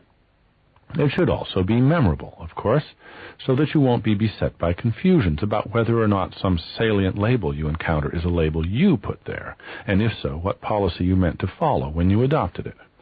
There's no use tying a string around your finger as a reminder if, when it later catches your eye, thereby fulfilling its function as a self-control beacon offloaded into the environment, you can't remember why you tied it. Such simple, deliberate marks on the world are the most primitive precursors of writing, a step toward the creation of the external world of dedicated peripheral information storage systems. Notice that this innovation does not depend on there being a systematic language in which such labels are composed. Any old system will do as long as it can be remembered during use. Popperian creatures, and their subvariety, the Gregorian creatures, live in an environment that can be roughly divided into two parts, the external and the internal. The denizens of the internal environment are distinguished not so much by which side of the skin they are found on. As B.F. Skinner once remarked, the skin is not that important as a boundary, as by whether they're portable, and hence always available, and hence relatively more controllable and better known, and hence more likely to be well designed for an agent's benefit. The external environment changes in many hard-to-track ways, and is in the main geographically outside the creature. A Popperian creature's portable knowledge about the world has to include some modicum of knowledge about the omnipresent part of its world that is itself. It has to know which limbs are its own, of course, and which mouth to feed, but it also has to know its way around in its own brain to some extent. And how does it do that? By using the same old methods, by placing landmarks and labels wherever they would come in handy. Among the resources to be managed under time pressure by an agent are the resources of its own nervous system. This self-knowledge need not itself be represented explicitly, any more than the wisdom of an unthinking creature needs to be represented explicitly. It can be mere embedded know-how. But it is crucial know-how about how to manipulate that curiously docile and relatively unfleeting part of the world that is oneself. You want these refinements of your internal resources to simplify your life, so that you can do more things better and do them faster. Time is always precious with your available repertoire of talents. Once again, there is no use creating an internal symbol as a tool to use in self-control if, when it catches your mind's eye, you can't remember why you created it. The manipulability of any system of pointers, landmarks, labels, symbols, and other reminders depends on the underlying robustness of your native talents at tracking and re-identification, providing you with redundant, multimodal paths of accessibility to your tools. The resource management techniques you are born with make no distinction between interior and exterior things. In Gregorian creatures such as us, the representations of features and things in the external or internal world become objects in their own right, things to be manipulated, tracked, moved, hoarded, lined up, studied, turned upside down, and otherwise adjusted and exploited. In her 1977 book On Photography, the literary critic Susan Sontag points out that the advent of high-speed still photography was a revolutionary technological advance for science because it permitted human beings, for the first time ever, to examine complicated temporal phenomena not in real time, but in their own good time, in leisurely, methodical, backtracking analysis of the traces they'd created of those complicated events. As noted in Chapter 3, our natural minds are equipped to deal with changes that occur only at particular paces. Events that happen faster or slower are simply invisible to us. Photography was a technological advance that carried in its wake a huge enhancement in cognitive power by permitting us to re-represent the events of interest in the world in a format and at a rate that was tailor-made for our particular senses. Before there were cameras and high-speed film, there were plenty of observational and recording devices that permitted the scientist to extract data precisely from the world for subsequent analysis at his leisure. The exquisite diagrams and illustrations of several centuries of science are testimony to the power of these methods. But there is something special about a camera. It is stupid. In order to capture the data represented in its products, it does not have to understand its subject in the way a human artist or illustrator must. It thus passes along an unedited, uncontaminated, unbiased, but still re-represented version of reality to the faculties that are equipped to analyze and ultimately understand the phenomena. This mindless mapping of complex data into simpler, more natural, or user-friendly formats is, as we have seen, a hallmark of increasing intelligence. But along with the camera and the huge pile of still photographs that poured out of it came a resource problem. The photos themselves needed to be labeled. It does scant good to capture an event of interest in a still picture if you can't remember which of thousands of prints lying around the office is the one that represents the event of interest. This matching problem doesn't arise for simpler, more direct varieties of tracking, as we've seen. But the cost of solving it should often be borne. The trick can pay for itself, time is money, in cases in which it permits indirect tracking of important things that cannot be tracked directly. Think of the brilliant practice of sticking colored pins in a map to mark the location of each of a large number of events we are trying to understand. An epidemic may be diagnosed by seeing, thanks to color coding, that all the cases of one sort line up on the map alongside one or another inconspicuous or even heretofore undepicted feature, the water main, or the sewage system, or perhaps the route of the postman. A serial killer's secret base of operations may sometimes be homed in on, perhaps we could call it Villain-taxis, by plotting the geographic center of the cluster of his attacks. The dramatic improvements in all our kinds of investigations, from the foraging strategies of our hunter-gatherer days to the contemporary investigations by our police, poetry critics, and physicists, are due in the main to the explosive growth in our technologies of re-representation. We keep pointers and indices in our brains and leave as much of the actual data as we can in the external world, in our address books, libraries, notebooks, computers, and indeed in our circle of friends and associates.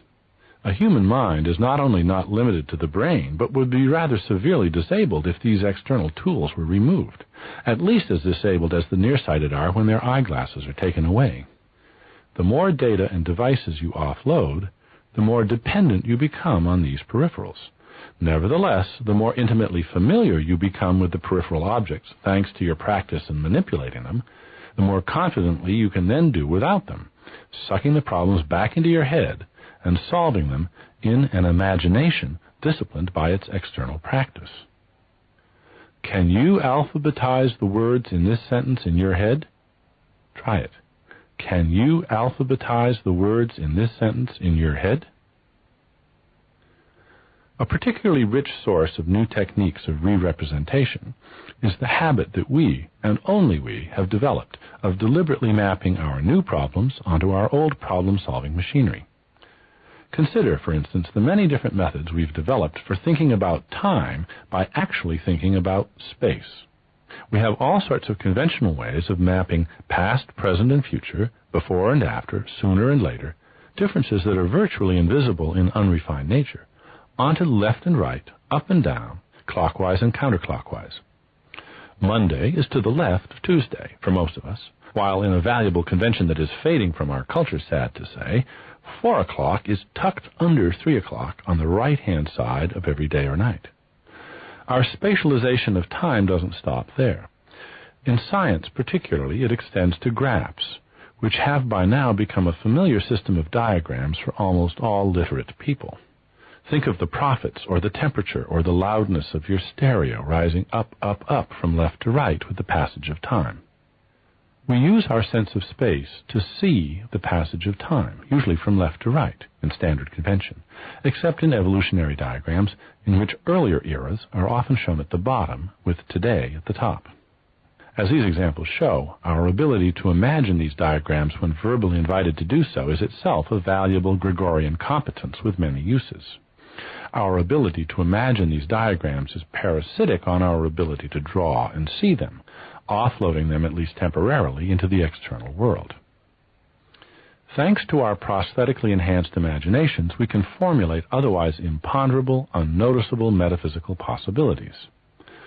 Armed with these mind tools, we tend to forget that our ways of thinking about the world are not the only ways, and in particular are not prerequisites for engaging the world successfully. It probably seems obvious at first that since they are so manifestly intelligent, dogs and dolphins and bats must have concepts more or less like ours. But on reflection, it shouldn't seem obvious at all. Most of the questions we've raised from our evolutionary perspective about the ontology and epistemology of other creatures have not yet been answered, and the answers will no doubt be surprising. We have taken only the first step. We've seen some possibilities to be investigated that we overlooked before.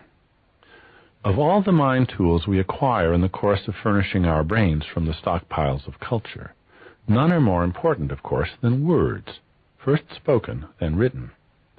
Words make us more intelligent by making cognition easier, in the same way, many times multiplied, that beacons and landmarks make navigation in the world easier for simple creatures.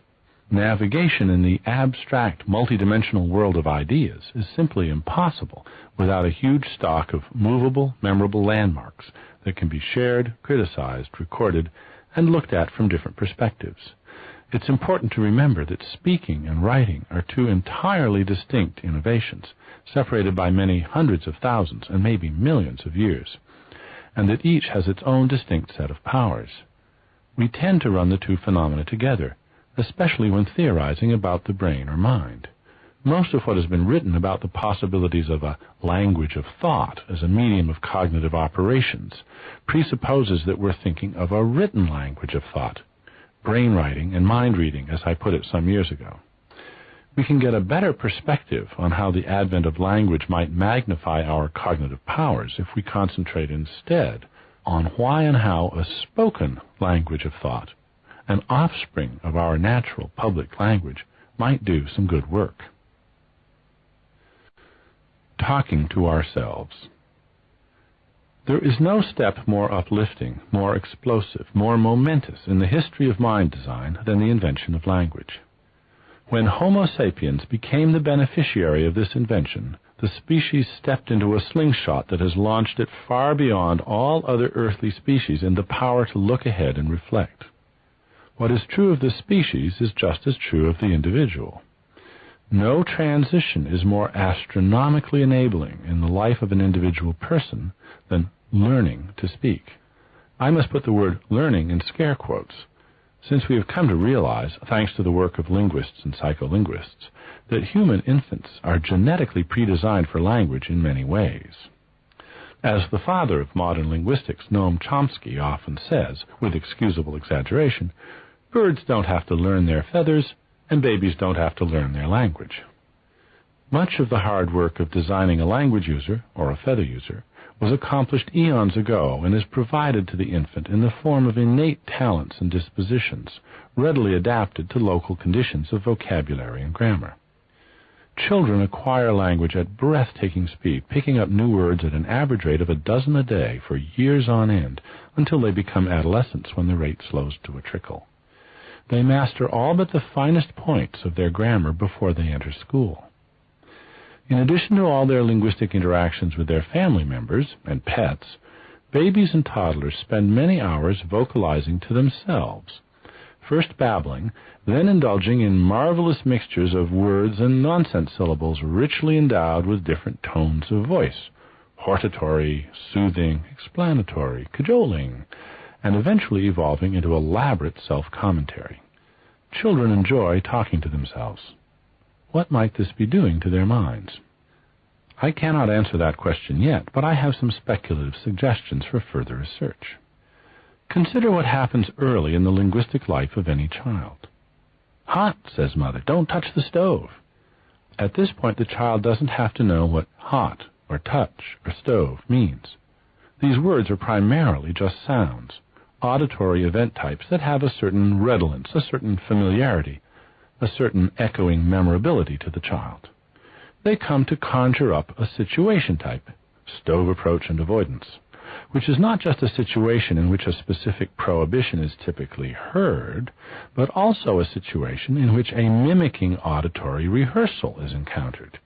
Crudely simplifying, let's suppose that the child acquires the habit of saying to itself aloud, "Hot, don't touch," without much of an idea what these words mean, voicing them merely as an associated part of the drill that goes with approaching and then avoiding the stove, and also as a sort of mantra which might be uttered at any other time. After all, children are taken with the habit of rehearsing words they have just heard, rehearsing them in and out of context, and building up recognition links and association paths between the auditory properties and concurrent sensory properties, internal states, and so forth. That's a rough sketch of the sort of process that must go on. This process could have the effect of initiating a habit of what we might call semi-understood self-commentary. The child, prompted initially by some insistent auditory associations provoked by its parents' admonitions, acquires the habit of adding a soundtrack to its activities, commenting on them. The actual utterances would consist at the outset of large measures of scribble, nonsense talk composed of word-like sounds, mixed with real words mouthed with much feeling but little or no appreciation of their meaning, and a few understood words. There would be mock exhortation, mock prohibition, mock praise, mock description, and all these would eventually mature into real exhortation, prohibition, praise, and description. But the habit of adding labels would thus be driven into place before the labels themselves were understood or even partially understood. I'm suggesting that it's such initially stupid practices, the mere mouthing of labels in circumstances appropriate and inappropriate, that could soon turn into the habit of representing one's own states and activities to oneself in a new way. As the child lays down more associations between the auditory and articulatory processes on the one hand, and patterns of concurrent activity on the other, this would create nodes of saliency in memory. A word can become familiar even without being understood, and it is these anchors of familiarity that could give a label an independent identity within the system. Without such independence, labels are invisible. For a word to serve as a useful, manipulable label in the refinement of the resources of a brain, it must be a ready enhancer of sought-for associations that are already to some extent laid down in the system. Beyond that, words can be arbitrary, and their arbitrariness is actually part of what makes them distinctive. There is little risk of failing to notice the presence of the label. It doesn't just blend into its surroundings like a dent in the corner of a shoebox. It wears the deliberateness of its creation on its sleeve. The habit of semi-understood self-commentary could, I'm suggesting, be the origin of the practice of deliberate labeling in words, or scribble words, or other private neologisms, which in turn could lead to a still more efficient practice, dropping all or most of the auditory and articulatory associations and just relying on the rest of the associations and association possibilities to do the anchoring. The child, I suggest, can abandon out-loud mouthings and create private, unvoiced neologisms as labels for features of its own activities. We can take a linguistic object as a found object, even if we have somehow blundered into making it ourselves rather than hearing it from someone else, and store it away for further consideration offline. Our ability to do this depends on our ability to re-identify or recognize such a label on different occasions, and this in turn depends on the label having some feature or features by which to remember it, some guise independent of its meaning. Once we have created labels and acquired the habit of attaching them to experienced circumstances, we have created a new class of objects that can themselves become the objects of all the pattern recognition machinery, association-building machinery, and so forth. Like the scientists lingering retrospectively over an unhurried examination of the photographs they took in the heat of experimental battle, we can reflect on whatever patterns there are to be discerned in the various labeled exhibits we dredge out of memory. As we improve, our labels become ever more refined, more perspicuous, ever better articulated, and the point is finally reached when we approximate the near magical prowess we began with. The mere contemplation of a representation is sufficient to call to mind all the appropriate lessons. We have become understanders of the objects we have created. We might call these artifactual nodes in our memories, these pale shadows of articulated and heard words, concepts. A concept, then, is an internal label which may or may not include among its many associations the auditory and articulatory features of a word, public or private.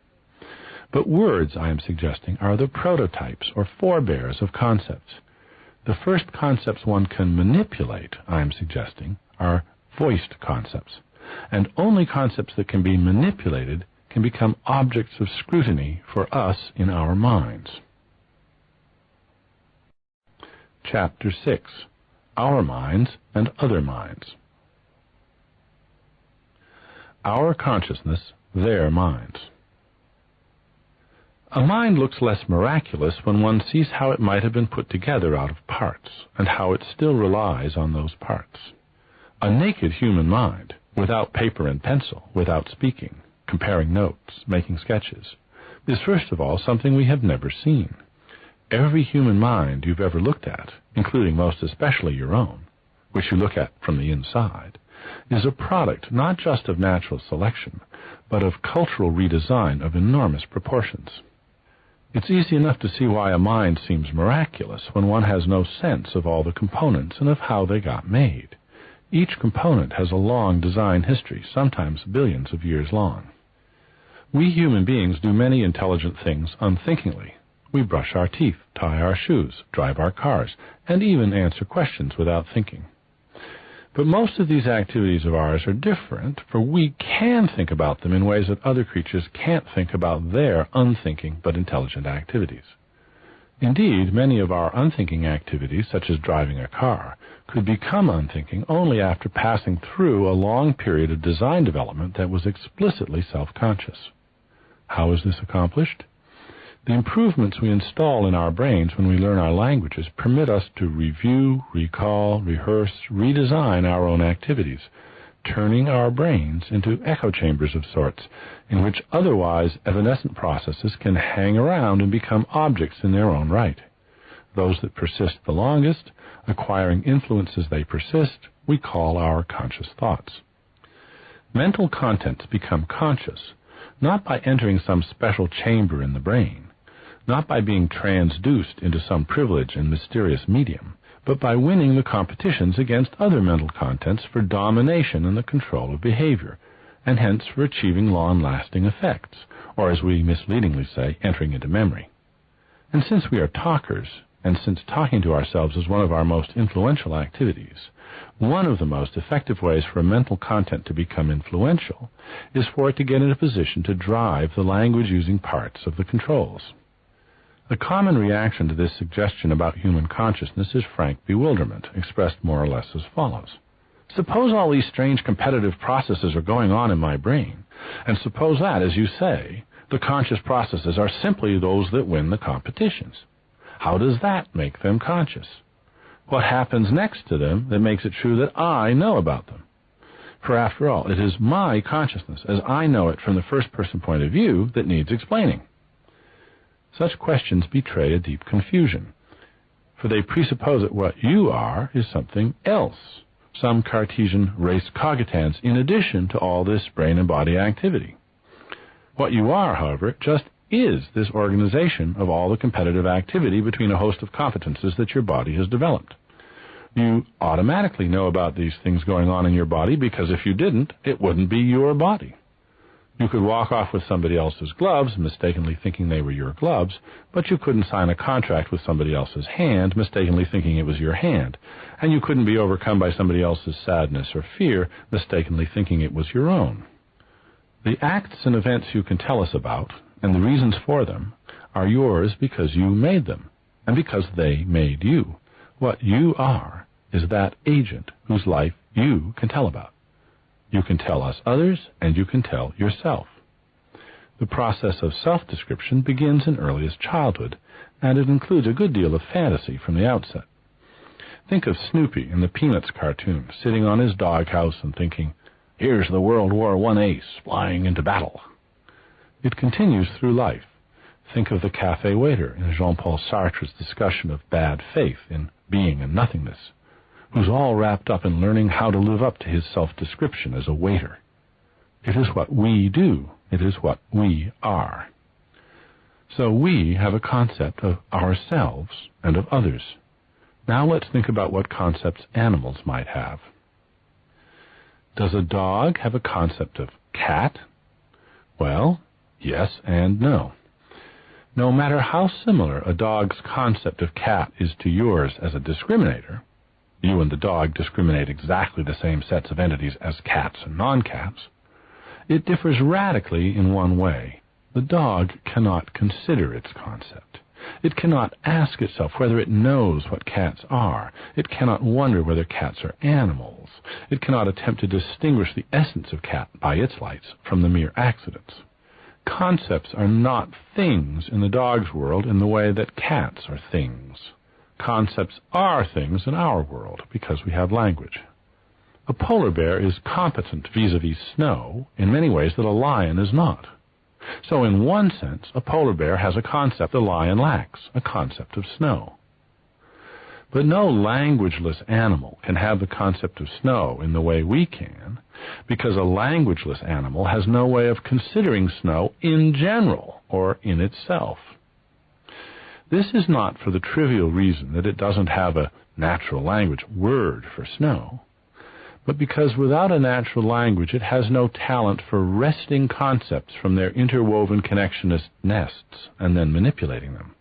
We can speak of the polar bear's implicit or procedural knowledge of snow, the polar bear's know-how, and we can even investigate empirically the extension of the polar bear's embedded snow concept.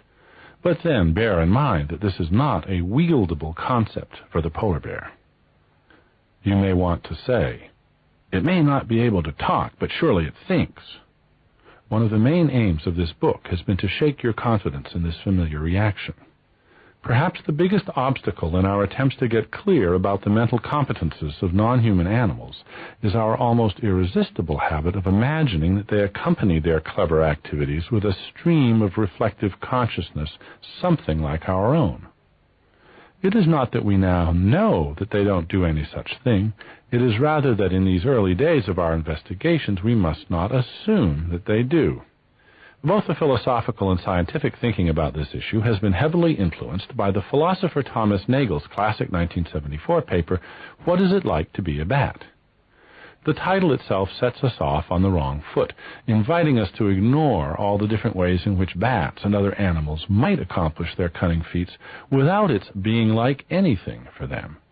We create a putatively impenetrable mystery for ourselves if we presume, without further ado, that Nagel's question makes sense, and that we know what we are asking. What is it like for a bird to build a nest? The question invites you to imagine how you would build a nest and then to try to imagine the details of the comparison. But since nest building is not something you habitually do, you should first remind yourself of what it's like for you to do something familiar. Well, what is it like for you to tie your shoelaces? Sometimes you pay attention. Sometimes it gets done by your fingertips without any notice at all, while you think of other things. So maybe, you may think, the bird is daydreaming or plotting tomorrow's activities while it executes its constructive moves. Maybe, but in fact the evidence to date strongly suggests that the bird is not equipped to do any such thing. Indeed, the contrast you note between paying attention and doing the task while your mind was otherwise occupied probably has no counterpart at all in the case of the bird. The fact that you couldn't build a nest without thinking carefully and reflectively about what you were doing and why is not at all a good reason for assuming that when the bird builds its nest, it must think its birdish thoughts about what it is doing, at least for its first nest, before it has mastered the task. The more we learn about how brains can engage in processes that accomplish clever deeds for their non-human owners, the less these processes look like the thoughts we had dimly imagined to be doing the work. That doesn't mean that our thoughts are not processes occurring in our brains, or that our thoughts are not playing the critical roles in governing our behavior that we normally assume they are. Presumably, some of the processes in our own human brains will eventually be discernible as the thoughts we know so intimately, but it remains to be seen whether the mental competences of any other species depend on their having mental lives the way we do. In our survey of kinds of minds and proto-minds, there does not seem to be any clear threshold or critical mass until we arrive at the sort of consciousness that we language-using human beings enjoy. That variety of mind is unique and orders of magnitude more powerful than any other variety of mind. but we probably don't want to rest too much moral weight on it. Earlier, we mentioned the view that pain or suffering has been thought of as having an important moral aspect. As we try to tease out some conclusions from our discussions, let us use the problem of pain and suffering as an example of the qualities which might separate our human kind of mind from that of less complicated beings. We might well think that the capacity for suffering counts for more in any moral calculations than the capacity for abstruse and sophisticated reasoning about the future and everything else under the sun. What, then, is the relationship between pain, suffering, and consciousness? While the distinction between pain and suffering is, like most everyday non-scientific distinctions, somewhat blurred at the edges, it is nevertheless a valuable and intuitively satisfying mark or measure of moral importance. The phenomenon of pain is neither homogeneous across species, remember the mating monkeys, nor simple. We can see this simply in ourselves by noting how unobvious the answers are to some simple questions. Are the stimuli from our pain receptors, stimuli that prevent us from allowing our limbs to assume awkward, joint-damaging positions while we sleep, experienced as pains? Or might they be properly called unconscious pains? Do they have moral significance in any case?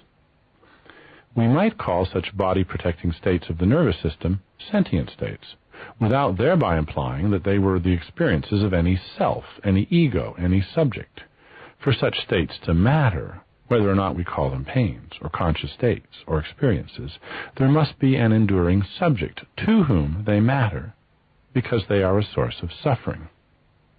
Consider the widely reported phenomenon of dissociation in the presence of great pain or fear. When young children are abused, they typically hit upon a desperate but effective stratagem. They leave. They somehow declare to themselves that it is not they who are suffering the pain. There seem to be two main varieties of dissociators: those who simply reject the pain as theirs and then witness it from afar, as it were, and those who split, at least momentarily, into something like multiple personalities. I am not undergoing this pain, she is.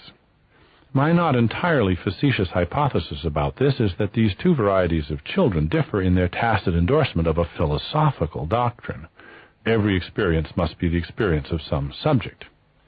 Those children who reject the principle see nothing wrong with simply disowning the pain, leaving it subjectless to wander around hurting nobody in particular. Those who embrace the principle have to invent and alter to be the subject. Anybody but me. Whether or not any such interpretation of the phenomenon of dissociation can be sustained, most psychiatrists agree that it does work to some degree. That is, whatever this psychological stunt of dissociation consists in, it is genuinely analgesic, or more precisely, whether or not it diminishes the pain, it definitely reduces suffering. So we have a modest result of sorts. The difference, whatever it is, between a non-dissociated child and a dissociated child is a difference that markedly affects the existence or amount of suffering. I hasten to add that nothing I have said implies that when children dissociate, they in any way mitigate the atrocity of the vile behavior of their abusers. They do, however, dramatically diminish the awfulness of the effects themselves, though such children may pay a severe price later in life in dealing with the after-effects of their dissociation. A dissociated child does not suffer as much as a non-dissociated child.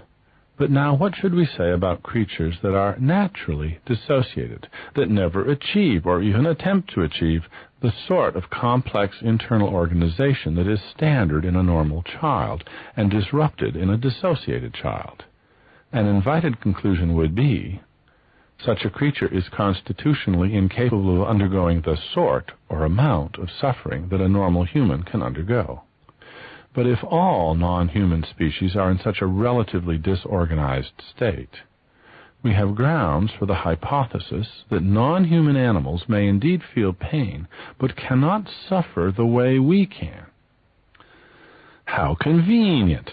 Animal lovers can be expected to respond to the suggestion with righteous indignation and deep suspicion, since it does indeed promise to allay many of our misgivings about common human practices. absolving our hunters and farmers and experimenters of at least some of the burden of guilt that others would place on their shoulders, we should be particularly cautious and even-handed in considering the grounds for it. We should be on the lookout for sources of illusion on both sides of this stormy issue. The suggestion that non-human animals are not susceptible to human levels of suffering typically provokes a flood of heart-wrenching stories, mostly about dogs. Why do dogs predominate? Could it be that dogs make the best counterexamples because dogs actually do have a greater capacity for suffering than other mammals? It could be, and the evolutionary perspective we've been pursuing can explain why. Dogs, and only dogs among domesticated species, respond strongly to the enormous volume of what we might call humanizing behavior aimed at them by their owners. We talk to our dogs, commiserate with our dogs, and in general treat them as much like a human companion as we can, and we delight in their familiar and positive response to this friendliness. We may try it with cats, but it seldom seems to take. This is not surprising in retrospect. Domestic dogs are the descendants of social mammals, and over millions of years living in cooperative, highly interactive groups, while domestic cats spring from asocial lineages.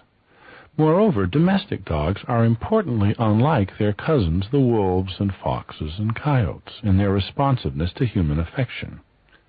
There is no mystery about why this should be so. Domestic dogs have been selected for just these differences for hundreds of thousands of generations. In The Origin of Species, Charles Darwin pointed out that whereas deliberate human intervention in the reproduction of domesticated species has worked for several thousand years to breed faster horses, woollier sheep, beefier cattle, and so forth, a more subtle but still powerful force has been at work for a much longer time shaping our domesticated species. He called it unconscious selection. Our ancestors engaged in selective breeding, but they didn't think they were doing so. This unwitting favoritism over the eons has made our dogs more and more like us in ways that appeal to us. Among other traits we have unconsciously selected for, I suggest, is susceptibility to human socializing, which has in dogs many of the organizing effects that human socializing also has on human infants. By treating them as if they were human, we actually succeed in making them more human than they otherwise would be. They begin to develop the very organizational features that are otherwise the sole province of socialized human beings. In short, if human consciousness, the sort of consciousness that is a necessary condition for serious suffering, is, as I have maintained, a radical restructuring of the virtual architecture of the human brain, then it should follow that the only animals that would be capable of anything remotely like that form of consciousness would be animals that could also have imposed on them, by culture, that virtual machine. Dogs are clearly closest to meeting this condition. What about pain? When I step on your toe, causing a brief but definite and definitely conscious pain, I do you scant harm, typically none at all. The pain, though intense, is too brief to matter, and I have done no long-term damage to your foot. The idea that you suffer for a second or two is a risible misapplication of that important notion, and even when we grant that my causing you a few seconds of pain may irritate you for a few seconds or even minutes more, especially if you think I did it deliberately, the pain itself, as a brief, negatively signed experience, is of vanishing moral significance. If in stepping on your toe I have interrupted your singing of the aria, thereby ruining your operatic career, that is quite another matter. Many discussions seem to assume tacitly, 1, that suffering and pain are the same thing on a different scale, 2, that all pain is experienced pain, and 3, that the amount of suffering is to be calculated, in principle, just by adding up all the pains, the awfulness of which is determined by duration times intensity.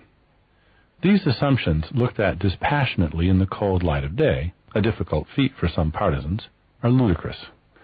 A little exercise may help. Suppose, thanks to some miracle of modern medicine, you could detach all your pain and suffering from the contexts in which it occurred, postponing it all, say, to the end of the year, when it could be endured in one horrible week of unremitting agony, a sort of negative vacation, or, if the formula of assumption 3 is to be taken seriously, trading off duration for intensity, so that a year's misery could be packed into one excruciating lump sum jolt lasting, say, 5 minutes. A whole year without so much as a mild annoyance or headache in exchange for a brief and entirely reversible descent into hell without anesthesia. Would you accept such a bargain? I certainly would if I thought it made sense. We are assuming, of course, that this horrible episode would not kill me or render me insane in the aftermath, though I'd be quite happy to be insane during the jolt itself. In fact, I'd gladly take the bargain even if it meant doubling or quadrupling the total amount of suffering, just as long as it would all be over in 5 minutes and leave no lasting debilities. I expect anybody would be happy to make such a deal, but it really doesn't make any sense. It would imply, for instance, that the benefactor who provided such a service gratis to all would, ex hypothesi, double or quadruple the world's suffering, and the world would love him for it. What's wrong with this scenario is, of course, that you can't detach pain and suffering from their contexts in the imagined way. The anticipation and aftermath, and the recognition of the implications for one's life plans and prospects, cannot be set aside as the merely cognitive accompaniments of the suffering. What is awful about losing your job, or your leg, or your reputation, or your loved one, is not the suffering this event causes in you, but the suffering this event is. If we are concerned to discover and ameliorate unacknowledged instances of suffering in the world, we need to study creatures' lives, not their brains. What happens in their brains is, of course, highly relevant as a rich source of evidence about what they are doing and how they do it. But what they are doing is in the end just as visible to a trained observer as the activities of plants, mountain streams, or internal combustion engines. If we fail to find suffering in the lives we can see, studying them diligently, using all the methods of science, we can rest assured that there is no invisible suffering somewhere in their brains. If we find suffering, we will recognize it without difficulty. It is all too familiar. This book began with a host of questions, and, since this is a book by a philosopher, it ends not with the answers, but, I hope, with better versions of the questions themselves. At least we can see some paths to pursue, and some traps to avoid, in our ongoing exploration of the different kinds of minds.